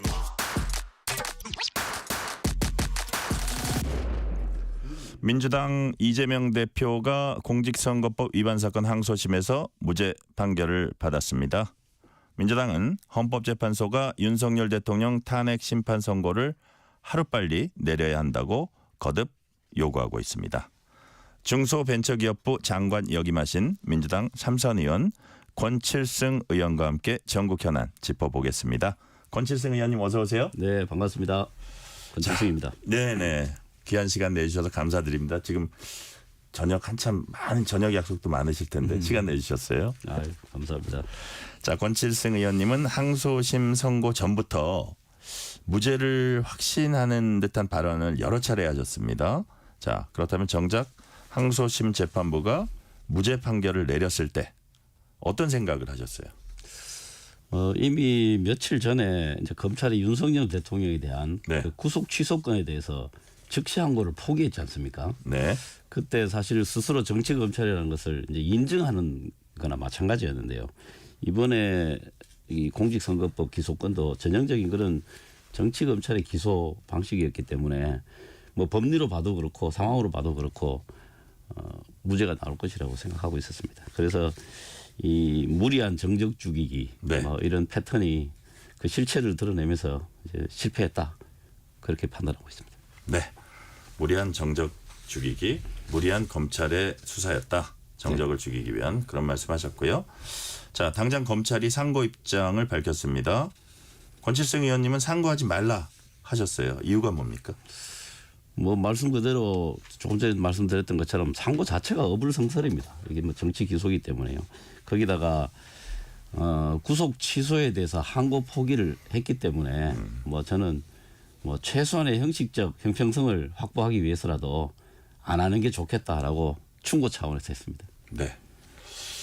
자, SNS 상에 이제 돌고 있는 이재명 대표 항소심 판결문 보면 항소심 재판에 공판검사 9명을 포함해서 모두 11명의 검사가 이름 올렸습니다. 이건 어떻게 보세요? 이것도 굉장히 이제 이례적인 숫자입니다. 아, 그렇습니까? 굉장히 이례적인 숫자여서 이 이제 정적 제거를 위한 정치적인 수사고 기소였다고 하는 것을 보여주는 하나의 증거라고 생각을 합니다. 보통 이제 공판교사가 1명 정도가 붙는답니다. 네. 그런데 지금 뭐 9명이라는 것은 굉장히 이례적인 숫자입니다. 그래서 정치적 수사 그리고 기소였다고 해석할 수밖에 없습니다. 자, 국민의힘 측에선 뭐 항소심 판단 논리 이해할 수 없다. 뭐 이게 이런저런 얘기들 하는데 여하튼 이 판결에 대해서 뭐라 그럴까 이해할 수 없다는 사람들이 크게 이제 두 가지 측면인 것 같아요. 하나는 골프를 치지 않았다. 뭐 이런 부분이 뭐 1심에서는 김 씨와 김문기 씨가 골프 친 거 맞고 고의로 거짓말했다 유죄 내렸는데 2심 재판부는 김문기를 모른다는 말일 뿐 골프를 안 쳤다는 말도 아니다. 따라서 허위사실 공표가 아니다. 이 부분은 법원이 적절히 판단했다고 보시는 거예요. 이제 뭐 법리적으로 뭐 인식에 대한 것 또 행동에 대한 것 이런 것들 다 구별해서 이야기했기 때문에 네. 그거는 뭐 법원에서 적절하게 판단을 했다고 보고요.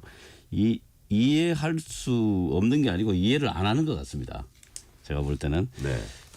왜 그러냐면 그 서울고법 형사 6부가 그 동안에 이 좀 정치성이 들어있는 사건에 대한 판결을 보면 판례를 보면은 고발사주 손중성 검사에 네네. 대해서는 1심이 유죄였는데 무죄로 네네. 바꿨습니다. 그다음에 그 조국정 장관 예. 아들에 대한 예. 뭐 그 인턴 그 최강욱 그 의원과 관련된 거죠. 이건 또 네네. 유죄를 그대로 유지를 했습니다. 또 민간인 불법 토종과 관계된 국정원 그 직원들에 대한 건도 원래 무죄였던 것을 그 사건 유죄였던 것을 무죄로 바꿨습니다. 그래서 민주당 입장에서 뭐 정치적으로만 본다면 좀 섭섭한 판단일 수도 있죠. 네. 그렇기 때문에 어떤 정치적 성향을 가지고 이야기했다, 판단을 내렸다 이렇게 보기는 뭐 전혀 없고 또 이번에 그 재판장 최은정 부장판사도 뭐 소속된 특별한 연구단체라든가 특별한 성향이 없고 그다음에 업무 능력이 굉장히 뛰어난 법관으로 그렇게 평가받고 있다는 보도들이 있습니다.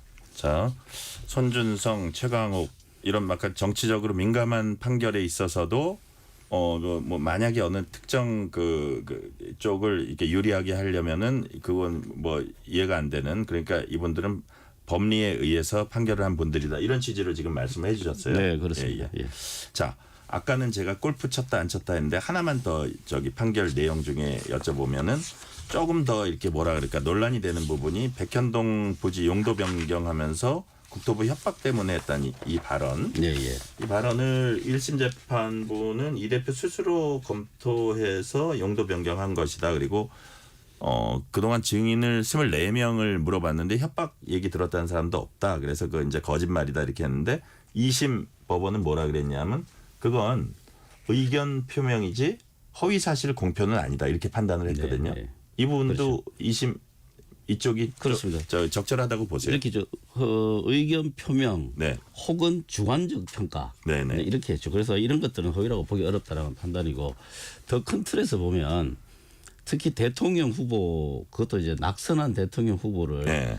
이 허위 사실 뭐 누구를 기억한다 안다 모른다 이런 걸로 사실 그 사법적 잣대를 들이댄 경우가 없습니다. 예. 예전에 이제 허모 후보 분이 한번 이제 그런 게 있었는데 예. 그분은 뭐 박근혜 대통령과 결혼을 했다는 등 정말 말도 안 되는 그 허위 사실들 이야기했기 때문에 이병철 회장이 양자로 입적됐다. 네, 뭐 그런 뭐 예. 도저히 그 선거 과정에서 해서는 안 되는 너무나 무리한 이야기들을 했기 때문에 그런 것들은 뭐 당연히 그 법 위반으로 봐야 되겠지만 네. 지금 이런 건을 그 낙선한 대선 후보에 대해서 적용을 하고 그리고 이 별건의 별건까지 이어져서 정말 엄청난 기소를 했지 않습니까? 그 수사를 펼쳤지 않습니까? 예.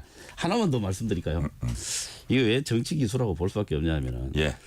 그 이재명 대표의 저 부인 그 김혜경 여사 같은 경우에 그 법카 문제로 법인카드 문제로 정말 수백 차례 압수수색을 했는데 결국에 기소한 금액이 10만 4천 원입니다.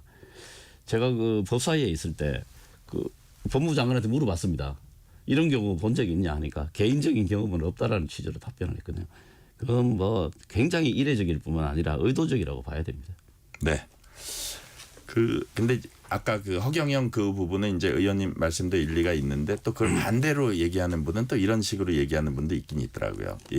이재명 대표가 물론 이제 낙선한 후보긴 하지만 이재명 대표의 어떤 예를 들어서 이게 질문들이 뭐 골프 쳤다 안 쳤다 이거는 대장동 관련된 김문기 그다음에 용도 변경 이거는 백현동 또 개발 의혹 뭐 이런 거인데 비해서 허경영 후보는 그냥 뭐라 그럴까 어떤 정치적 비중을 두기 힘든 어떤 사회적인 사안으로서의 비중을 두기 힘든 이래서 오히려 그것이 그렇게 그 징역형을 선고받았는데 이런 부분이 안 받느냐 이러고 여권에서는 또 주장하는 분도 있긴 있더라고요. 이제 그 부분은 타인에 대한 사실 명예훼손 부분도 많이 있죠. 그래서 그렇죠. 그러면 좀 완전히 다른 문제고 예를 들어서 뭐 국토부 협박 이런 문제는 여러 번 공문을 보내서 이렇게 시행하라는 이야기가 있었고 거기에 대해서 이제 단체장으로서 협박처럼 느꼈다. 그래서 본인도 그렇게 이야기했죠. 좀 표현은 과했지만 사실은 그렇게 느끼는 것에 대해서 과장돼 있을 뿐이다라는 이야기를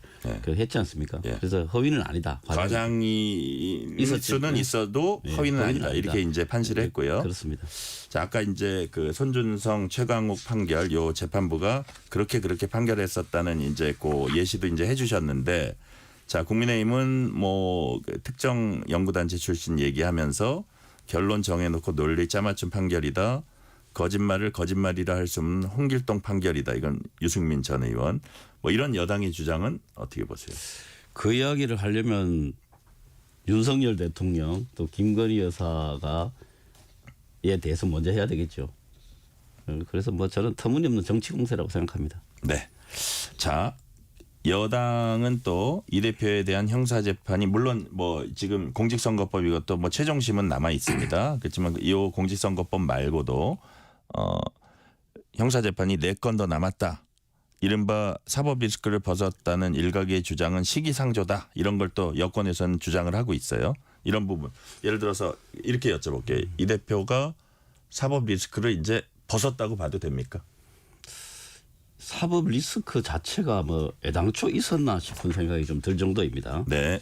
이게 이제 소위 한 놈만 팬다라는 방식으로 이 정치 검찰이 진짜 집요하게 지금 이제 한 거의 3년 정도 되었지 않습니까? 네. 3년 정도 지금 계속 해오고 있는데요. 이게 본인뿐만 아니고 별건에 별건까지 엮어서 본인과 인연이 있었던 사람들이 지금 대부분 다 수사를 받고 그 때문에 고통받고 있는데요. 이 전방위적 수사를 통해서 지금까지 뭐 밝혀진 게 시원하게 밝혀진 게 없어요. 이재명 대표 본인과 관련해서요. 이게 무슨 이야기 하냐면은 이게 정치적인 수사고 기소라는 걸 저는 뭐 오히려 반증한다고 생각을 합니다. 그래서 어제 판결받은 이 공직선거법 위반 사건처럼 향후에 지금 4건 정도 추가로 그 형사적으로 기소가 되어 있는 그 재판 중인 사건들 아마 그 재판 과정을 통해서 그 정치적 기소였다라는 점들이 밝혀질 것이라고 생각합니다. 네. 어제 항소심 선고 이후에 직후에 이재명 대표는 경북 안동 자기 고향이죠. 이재민 대피소 찾았습니다. 오늘도 경북 의성, 청송, 영양 등 현장 방문했습니다. 이 행보 어떤 행보일까요? 어떻게 평가하십니까? 아마 재판이 공교롭게 어제가 아니었다면 아마 산불이 났을 때 직후 아마 바로 현장으로 갔을 겁니다. 그 이재명 대표의 스타일상 바로 갔을 겁니다. 그런데 뭐 워낙 중요한 재판을 앞두고 있으니까 이제 조금 늦게 갔었죠. 그런데 재판 끝나고 바로 갔으니까 그건 뭐 당연하다고 생각합니다. 야당 대표가 지금 우리 역사상 최악의 산불 피해지 않습니까? 그러면 현장에 가서 상황을 살펴보고 그리고 또 그걸로 고통받고 있는 그 국민들을 위로하는 것은 당연한 행보라고 생각합니다. 네. 민생 행보다. 민생 행보입니까? 아니면 민생 행보이자 대선 행보입니까? 뭐 대선 행보라고 하는 거는 그건 좀 받아들이기 힘듭니다. 이거는 대선이 있든 없든 당연히 해야 되는 제1당 행보. 대표로서 그렇죠. 당연히 해야 되는 행보다. 의무적 행보라고 생각합니다. 네. 자, 국민의힘은 당 차원의 산불 재난 대응 특별위원회를 꾸렸습니다. 정치권 안팎 개선, 이참에 추경 논의가 이제 본격화돼야 한다는 얘기도 나오고 사실은 추경은 여야가 같이 정부에 지금 요청은 해놓은 상태예요. 네, 그런데 그렇습니다. 민주당은 이번 산불과 관련해서는 어떤 대응책 같은 거 좀 구상하고 계신 게 있습니까? 네, 뭐 박찬대 원내대표가 산불 지원 TF를 구성해서 적극적으로 대책을 마련하겠다고 이미 발표를 했고요. 그다음에 여야 정의 이 부분에 대해서 국정협의하는 부분에 대해서 적극 협조하겠다고 이미 선언을 했습니다. 그래서 뭐 추경도 이미 하기로 협의가 됐기 때문에 이제 빨리 실무적으로 추경 작업을 하는 것 그게 중요하다고 보고 뭐 민주당에서 당연히 뭐 오히려 주도적으로 이 부분을 해결하기 위해서 노력할 겁니다. 그러니까 정치권이 국가적인 재난에 어떤 정치적인 사안 갖고 이게 연루돼서는 안 될 것 같아요. 그렇습니다. 당연합니다. 네. 자, 민주당은 헌법재판소가 윤석열 대통령 탄핵 심판 결론을 빨리 내달라고 이제 거듭 요구하고 있습니다.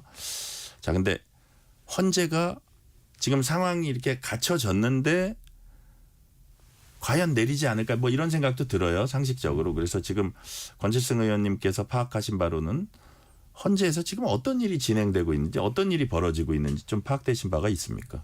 파악된 바 전혀 없습니다.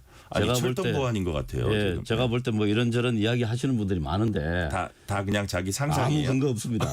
예, 제가 볼 때 아무 근거 없고 다만 확률은 반반이니까 예, 그냥 여러 가지 시나리오에 대해서 예측치를 이야기할 뿐이라고 생각합니다. 그래서 근거를 대고 이야기하라면 사실 할 말이 없고요. 이제 원칙을 이야기하자면 지금 이 국정 혼란, 이 또 불확실성이 지금 국가적으로 엄청난 손해를 끼치고 있지 않습니까? 그래서 신속하게 해야 된다고 하는 것에 대해서는 아무도 이의가 없다고 생각합니다. 그래서 이런 국민적 요구에 대해서 헌법재판소는 빨리 반응을 해야 된다. 그래서 빨리 탄핵에 대한 선고를 내려야 된다. 이건 탄핵에 찬성하고 반대하고를 떠나서 이 부분에서 빨리 선고를 내려야 된다는 것에 대해서는 저는 국민적 합의가 있는 상황이라고 생각합니다. 거기에 대해서 헌법재판소는 응답을 해야 됩니다. 네. 국민적 합의 빨리 내려야 한다. 이거는 모든 국민적 합의가 있는 부분이다. 헌법재판소가 거기에 대해 응답하라. 이런 말씀이시네요. 네. 자, 지금 상황으로 보니 일단 오늘 날짜를 공지하지 않았거든요. 그래서 이제 뭐 만약에 3월에 선고를 내리려면 내일 공지하고 월요일 날 선고를 내리는 뭐 이게 전혀 불가능한 건 아닌데 뭐 지금까지 이게 흐름으로 볼 때는 아까 나왔던 패널들이 저보고 그러더라고요. 아우 뭐 언제 선고 내릴 것 같습니까? 라는 질문 내가 또 하기도 미안하다는 식으로 얘기했더니 자기네도 거짓말을 하도 많이 해가지고 이제 그 질문은 내가 안 하겠다고 얘기를 했는데 지금 같아서 어쨌든 좀 4월로 넘어가는 분위기예요. 그래서 어떻게 보십니까? 뭐 또 4월로 넘어간다는 자체가 저는 4월로 넘기면 헌법재판소 직무유기라고 생각합니다. 아 그래요? 예, 이거는 정말 국민들에 대한 이 기본적인 의무를 방기한 거라고 생각을 합니다. 이번에 헌법재판소 판결을 보면은 한덕수 총리가 헌법재판관 3명을 임명하지 않겠다고 종국적으로 선언한 것에 대해서 6명 중에 5명이 위반이라고 이야기를 했거든요. 저는 어떻게 보면 그거 비슷하다고 생각합니다. 이거는 빨리 선언을 해야 될 정말 그 의무가 있습니다. 그런데 그거를 지금 해태하고 있기 때문에 뭐 이거는 뭐 저는 직무유기라고 비난을 받아도 헌법재판소가 할 말이 없다고 생각합니다. 지금 민주당이 마은혁 재판관 임명을 이제 쭉 압박해 왔습니다. 근데 이제 민주당 얘기는 당연히 헌재에서도 이게 임명하지 않는 게 위헌이다. 여러 차례 헌재에 그런 판단을 했는데도 불구하고 이거를 그냥 저렇게 붙잡고 있는 건 말이 안 된다. 이제 이런 거잖아요. 근데 그럼에도 불구하고 이게 마은혁 재판관 임명을 이렇게 촉구하다가 어느 시점에 조금 그런 얘기가 뜸하다가 최근에 좀 부쩍 또 많이 말씀을 하시니까 이게 일단 9명 채워놓으려 그러는 거 아니냐 뭐 이런 또 그 여권에서는 그런 시각도 있거든요. 그거하고는 상관이 없는 얘기입니까? 그게 뭐 9명 채우려고 하느냐 이런 말 자체가 뭔가 계산하고 있다는 뜻이거든요. 그렇죠. 이거 원칙의 문제입니다. 이거는 이거야말로 정말 원칙의 문제고 이번 이제 한 총리 이제 그 탄핵 결정문에도 이미 나와 있지 않습니까? 네. 이거는 해야 되는 것이고 한 명이 위반이 아니라고 했는데 그 이유도 시간을 좀 생각할 수 있는 시간을 좀 더 줬어야 된다라고 하는 취지입니다. 네. 상당한 기간이 흐르지 않았기 때문에 위반이 아니라고 하거든요. 그 이미 지금 시간이 엄청나게 지났지 않습니까? 그래서 상당한 기간 이상으로 이미 지났습니다. 그래서 지금도 그 임명하지 않는 것은 이건 원칙의 문제입니다. 원칙을 헌법 질서의 원칙을 어기고 있는 거기 때문에 이 부분은 정말 나중에 심각한 문제가 될 거라고 생각합니다. 심각한 헌법 위반 사례가 될 거라고 생각합니다. 네. 저 최상목 권한대행위에서 지금 한덕수 대통령 권한대행도 마은혁 재판관 뭐 지금 임명하지 않고 있는데 이게 길어지면 민주당이 탄핵 카드를 고려하지 않을 수 없다 그런 상황입니까? 그러면 이제 바꿔서 제가 한번 여쭤보고 싶은 게 그러면 매일매일 헌법을 위반하고 있는데 그냥 국정의 최고 보고만 지도자가 있어야 되나? 그러면 어떻게 해야 됩니까? 이거 가만 있어야 되나요? 그럴 수는 없다고 생각합니다. 이거는 원칙의 문제다. 예. 어떤 당리 당략이나 정략의 문제가 아니라 이거는 아주 기본적인 원칙의 문제가 아니냐. 그렇습니다. 뭐 달리 설명할 방도가 없습니다. 이거는. 알겠습니다. 자, 어제 저희 뉴스레터 K 바로 이 자리에 국민의힘 장동혁 의원이 이제 출연을 했는데요. 이런 말씀을 하셨어요. 조기 대선은 자기가 단언컨대 없다. 헌재가 기각이나 각하를 선고해 윤 대통령이 복귀할 것이다. 라고 말했습니다. 장동혁 의원의 발언 어떻게 평가하세요? 뭐 역시 아무런 근거가 없다고 생각합니다. 예, 그냥 본인의 단순한 예측인데요. 저는 요즘 국민의힘 소속 의원들께서 이렇게 뭐 대권 조기 대선이 없다고 이야기하면서도 실제로 대권 행보는 국민의힘 소속 의원님들이 다 하고 계십니다. 아, 그렇습니까? 예, 지금 그 극우 집회에 가서 여러 가지 과격한 말씀들을 하시고 하는 게 제가 이렇게 볼 때는 이미 당내 경선 중인 것 같습니다. 이미 얘기로는 기각 각하를 얘기하지만 그 물밑으로는 다 행보를 하고 있다. 그런 그렇습니다. 말씀이신가요? 그렇습니다. 물밑이 아니고 물 바깥으로 다 보입니다. 아예 다 보이게. 네. 네. 자, 권칠생 의원님이 보시기에는 이미 대선 행보하고 있다. 뭐 이런 말씀을 하셨고요. 네. 자, 근데 우리가 이제 지난 12월을 좀 되돌아보면 계엄이 선포되고 12월 초였죠. 그다음에 12월 중순에 윤 대통령 탄핵 소추안이 이제 통과됐습니다. 그때 상황하고 지금은 3월 말 이제 4월을 바로 앞두고 있는 3월 말인데 정치 상황이랄까 이런 것들이 많이 다르다 이런 얘기들을 해요. 예를 들어서 광장에서 또 정치권에서 이렇게 좀 첨예하게 맞서고 있거든요. 그렇죠. 그래서 그렇다면 어쨌든 탄핵을 반대하는 그 국민도 국민입니다. 그렇다면 탄핵에 반대하는 민심은 권칠승 의원님은 어떻게 평가하십니까? 그럴 수 있다고 생각합니다. 예, 반대하는 그 생각을 가질 수 있다고 생각합니다. 그런데 한 가지 전제가 있죠. 네네. 그런 생각을 하게 되는데 그게 팩트냐. 사실관계를 갖고 그렇게 판단하고 있느냐. 그 판단하게 하는 여러 가지 요소들이 사실인가의 여부가 중요하다고 봅니다. 그 전형적인 부분 중에 하나가 부정선거론입니다. 이건 뭐 정말 아예 그냥 말도 안 되는 처음부터 끝까지 말도 안 되는 거짓으로 이루어져 있는 그 하나의 음모론이거든요. 그런데 그런 것들을 철석같이 믿고 만약에 탄핵 반대를 하는 것으로 생각을 한다면 이건 진짜 비극이고 혹세무민이죠. 또 그런 이야기를 퍼뜨리는 그 뒤쪽에 또 위장된 상업주의가 저는 있다고 생각합니다. 그래서 이런 부분들을 앞으로 해결해 나가고 배제하는 것 이게 정치인들에게 큰 그 몫이라고 생각합니다. 자, 그쪽으로 믿고 그쪽을 지지하는 분들은 그 자체로서 존중받을 수 있으나 어떤 명백하게 잘못된 팩트에 대해서는 분명히 한번 짚고 넘어갔으면 좋겠다. 그런 말씀이신가요? 그렇습니다. 그 생각을 그 유지하는 여러 가지 팩트들 중에서 사실과 아닌 것은 사실과 아닌 대로 생각을 해서 결론을 내야 된다. 그런데 지금은 너무나 가짜 뉴스, 사실과 다른 이야기들이 너무나 광범위하게 퍼지고 확신으로 다가서 있기 때문에 그런 부분들에 대해서는 심각한 교정이 필요하다고 봅니다. 심각한 교정이 필요하다. 자, 어제 항소심에서 이제 무죄를 받으면서 이제 이재명 대표가 어떻게 뭐 날개를 달았다 이런 표현을 쓰는 분들도 있고요. 만약에 이제 조기 대선이 열릴 경우에 민주당의 뭐 안 그래도 유력한 그 잠재적 후보였는데 더더욱 그렇게 될 거란 이제 그 예측이 나오는데 네. 그렇게 되면 어떻게 상황을 보던 비명계 주자들은 어떻게 되는 겁니까? 또 본인들 나름대로 예, 예. 뭐 또 정치적 행보를 하겠죠. 근데 지금 현재 우리 민주당 내에서 대선에 대한 생각을 가지고 있다고 생각되는 네. 예상되는 그런 정치인들은 현재 대권 행보를 하고 있지 않습니다. 왜냐하면 지금 탄핵 정국을 신속하게 마무리하는 것, 여기에 힘을 모아야 된다고 하는 게 지금 공통된 의견이고 또 거기에 맞춰서 행동을 하고 있습니다. 대권 행보보다는 탄핵 이 정국을 신속히 마무리하는 게 우선이다. 그렇습니다. 예. 이게 조기 대선이라고 하는 게 지금 상황의 원인이 아니지 않습니까? 네.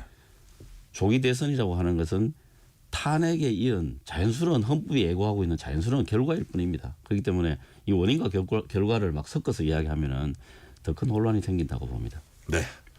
자, 어느 쪽으로 판결이 나든 윤 대통령 이제 선고가 나오면 그 이후에 좀 극심한 대립이 있지 않을까 이런 우려도 사실 많거든요. 그렇습니다. 자, 예. 이거는 어떤 식으로 헤쳐나가야 된다고 보세요? 이게 진짜 어려운 문제입니다. 이 탄핵 결정이 나고 나면 이제 저는 뭐 탄핵이 당연히 인용이 된다고 생각하기 때문에 이제 그렇게 되었을 때 이후 아마 새로운 어떤 시대적 욕구가 나올 거라고 봅니다. 지금 해결해야 될 부분이 이제 크게 보면 두 개인데요. 국민 통합. 네. 그다음에 지금 경제 문제입니다. 이 두 개를 해결해야 되는데 국민 통합을 위해서는 정치권이 좀 더 폭넓은 모습, 품이 넓은 모습을 보여주는 게 맞다고 보고요.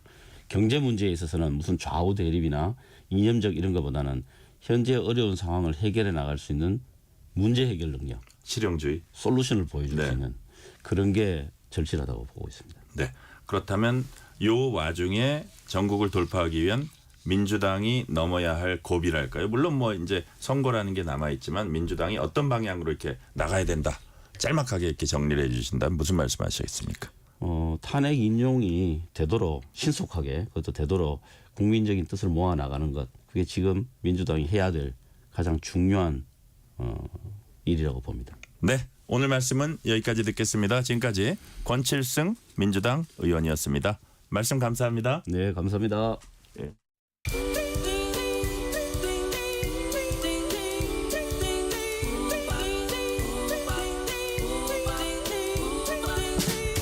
오늘 하루 뉴스를 정리해주는 다정한 편지 한 통. KBS 일라디오 뉴스레터 K.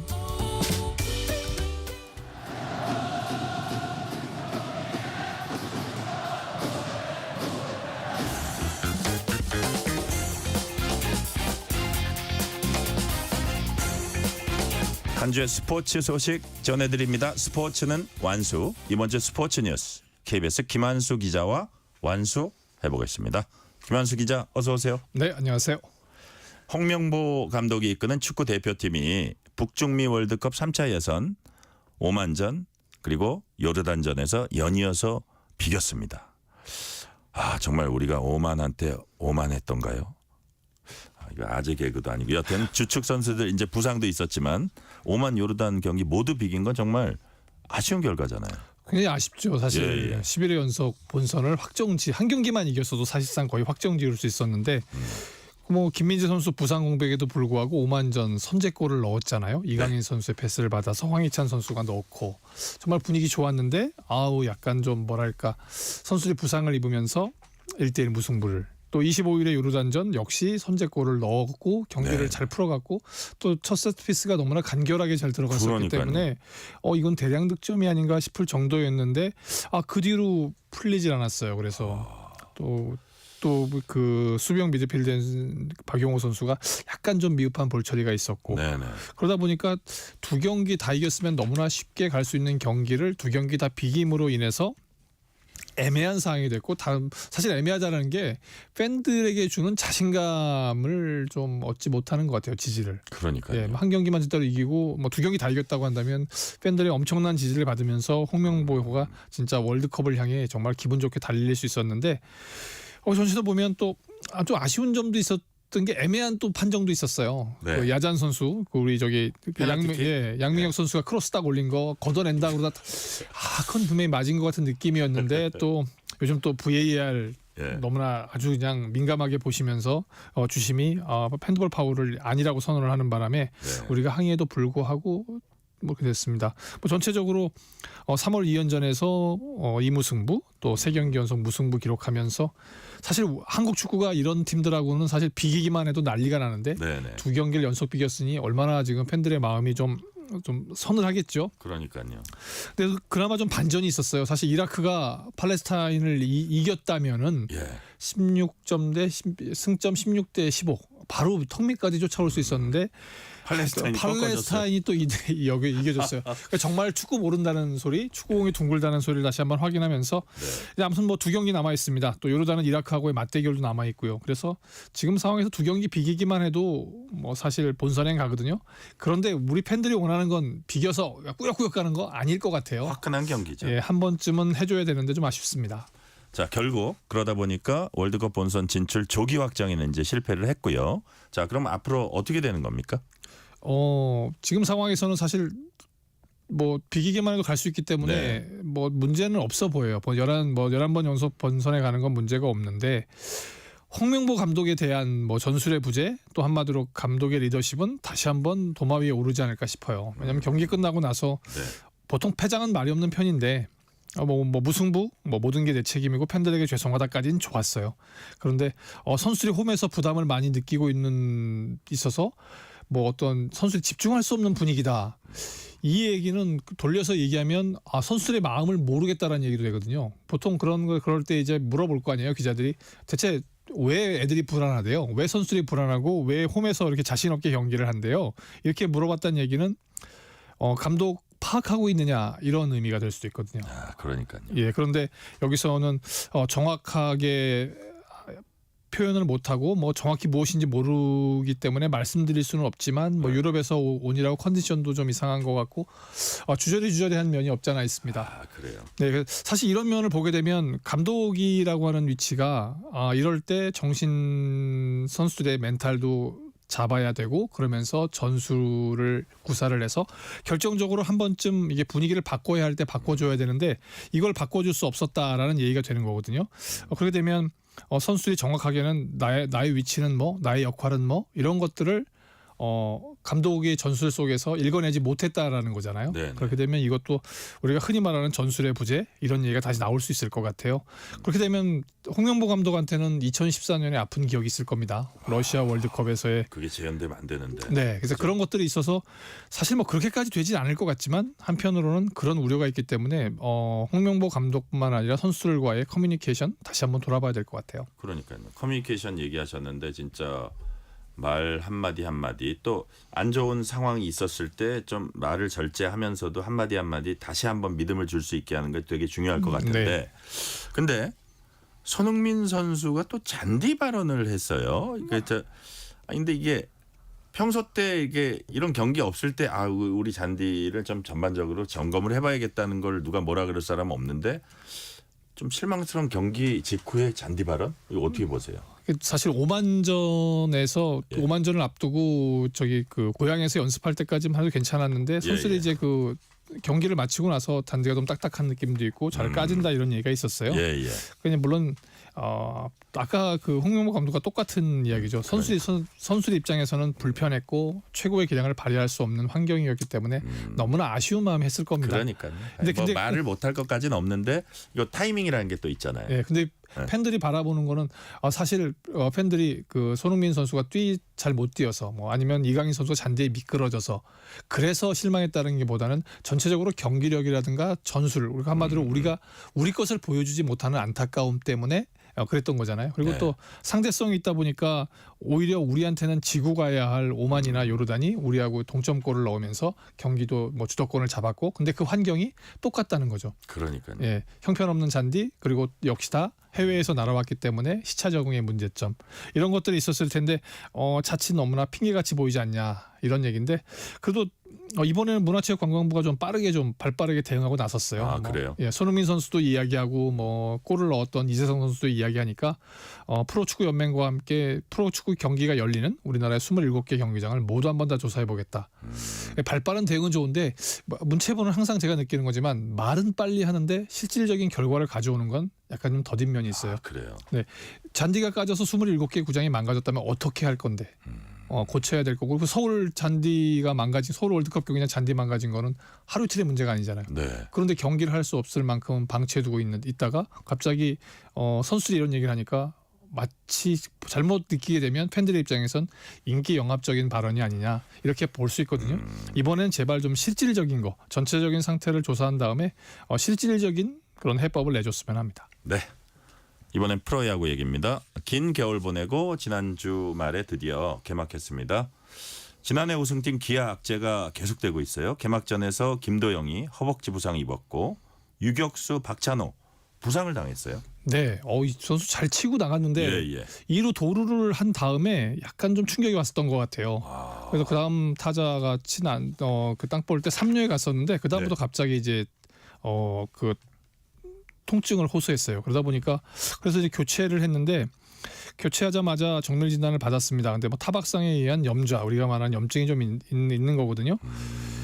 그렇다면 그 박찬호 선수도 적어도 1, 2주 정도는 컨디션을 회복해야 된다는 얘기입니다. 22일 개막전에서 김도영 선수 왼쪽 허벅지 다쳐가지고 이제 올라와가지고 지금 상황에서 한 달 정도 필요하다 이런 얘기 있거든요. 그렇게 되면 이 두 선수가 빠지면 내야의 핵인 그야말로 핫코너라고 할 수 있는 3루수와 유격수의 수비를 바꿔줘야 되잖아요. 그런 입장에서는 기아 입장에서는 굉장히 악재고, 근데 또 한편으로는 아예 크게 다쳤다고 하면 이 선수를 빼고 다른 선수를 완전히 넣고 준비를 할 텐데 어중간하게 다쳤거든요. 아, 그래요? 네, 그러니까 어떻게 보면 잘 재활을 빨리 시키면 될 수도 있는 그런 상황이라서 또 워낙 잘하는 선수들이기 때문에 돌아만 온다면 할 수 있을 것 같아요. 근데 기아 지금 4경기 그러니까 어제까지 4경기 치렀는데 2승 2패. 지난해 우승팀 한참 잘 나가던 팀 입장에선 조금 아쉽죠. 네. 반면에 LG는 마운드, 타선, 수비까지 완벽한 전력 선보이고 있습니다. 만원 관중 앞에서 4연승을 달리고 있어요. 네, 어제까지 4연승이고 지금 오늘 이제 5연승에 도전하고 있는데 일단 마운드가 너무나 튼튼합니다. 이렇게 튼튼할 수 없다라는 생각이 드는데 어제 경기 사실 임창규 선수가 공 100개로 2안타 맞으면서 14년 만에 완봉승을 했어요. 완봉승을 거둔다는 것 자체, 임창규 선수가 물론 잘 던지는 선수고 한때 대세는 임창규라는 말이 있었지만 이렇게 완벽한 승리를 이끌어낼 거다. 웬만해서 9회까지 안 던지게 하는데. 그렇죠. 그런데 어제 좋았던 것 같아요. 그래서 변화구 제구가 원래 빠른 볼이 그렇게 빠르지 않은 선수인데 변화구 제구가 너무 좋았어요. 그러다 보니까 타선을 이 정도면 완전히 제압했다라고 할 수 있는데, 그래서 1, 2, 3, 4차전 한번 돌이켜 보면 1선발 치리노스가 롯데 이겼죠. 6이닝 2실점. 그다음에 2차전 역시 손주영 선수가 7이닝 무실점, 상대는 역시 롯데였고, 3차전 한화 유현진 선수하고 맞대결을 펼쳤는데 에르난데스 7이닝 무실점, 그리고 임창규 9이닝 완봉 무실점. 그러니까 우리가 흔히 6이닝까지 잘 던지면 퀄리티 스타트라고 하잖아요. 1, 2, 3, 4선발이 모두 퀄리티 스타트를 해서 모두 이겼습니다. 사실 오늘 같은 경우에 이제 그럼 5선발에 대한 관심이 모아질 텐데 5선발은 지금 굉장히 의외의 카드예요. 송승기라고 한 번도 들어보시지 못했을 겁니다. 나 또 잘할 것 같아요. 선발을 이번에 처음 한 선수거든요. 2023년에 데뷔를 해서 첫 데뷔전을 치르고 있는데, 제가 아까 들어오기 전에 1회 초 봤는데 첫 타자부터 삼진을 잡더라고요. 무서운 선수가 나왔습니다. 만약에 오늘도 5선발에서 송승기가 잡아낸다고 한다면 LG의 마운드는 당분간 정말 난공불락일 것 같아요. 근데 또 그렇다고 타선도 좀 딸리느냐, 그 정도는 아니에요. 타율도 3할 3푼 1, 2고요. 팀 타율이. 그리고 홈런도 3입니다. 그리고 문보경 선수 중심 타선에서 홈런 2개 쳐주고 있고요. 전체적으로 타격도 괜찮아요. 그리고 이 결정적일 때마다 이런 투수가 흔들릴 때 야수들의 움직임이 중요한데 중견수 박혜민 선수가 웬간한 공이 날라오면 그냥 몸을 날려서 다 잡아버립니다. 하나하고 경기에서는 6회 8회 2개나 잡았거든요. 그러니까 너무 잘 잡으니까 이제 본인한테 이제 경기 끝나고 질문을 했어요. 그래서 대체 왜 이렇게 잘 잡는 거냐. 그러니까 제가 일단 이미지 트레이닝이 잘 되고 있다. 공이 뜨면 어디로 가서 어떻게 잡을지가 딱 보인다. 또 스타트도 좋다. 딱 소리가 나면 내가 어디로 뛰어 바로 반응을 하게 된다. 그리고 무엇보다도 그 낙구 지점까지 따라가는 경로가 정말 그냥 감각적으로 된다는 거예요. 아, 그래요. 네, 그 3박자가 맞으니까 수비까지 잘 되죠. 그 염경엽 감독 입장에서 또 LG 팬들의 입장에서 투수 잘 던져, 타자들 잘 쳐, 호수비 나와. 야구볼만 나겠는데요. 그러니까요. 자, 키움은 올해도 최하위권을 시즌 시작하는데 팀 타율 1위라고 하는데 시간 관계상 배드민턴으로 넘어갈게요. 네. 배드민턴 여제 안세영 선수 얘기 잠깐 해볼게요. 전형 오픈 우승 뒤에 허벅지 부상 이제 치료 중이에요. 네.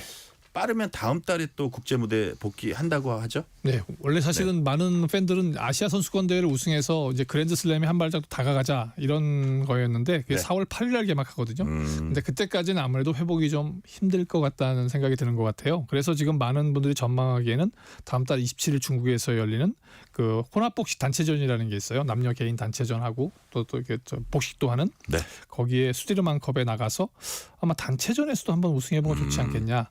우리나라가 2년 전에 준우승했는데 네네. 이번에는 안세영 선수하고 막강한 선수를 앞세워가지고 그러니까요.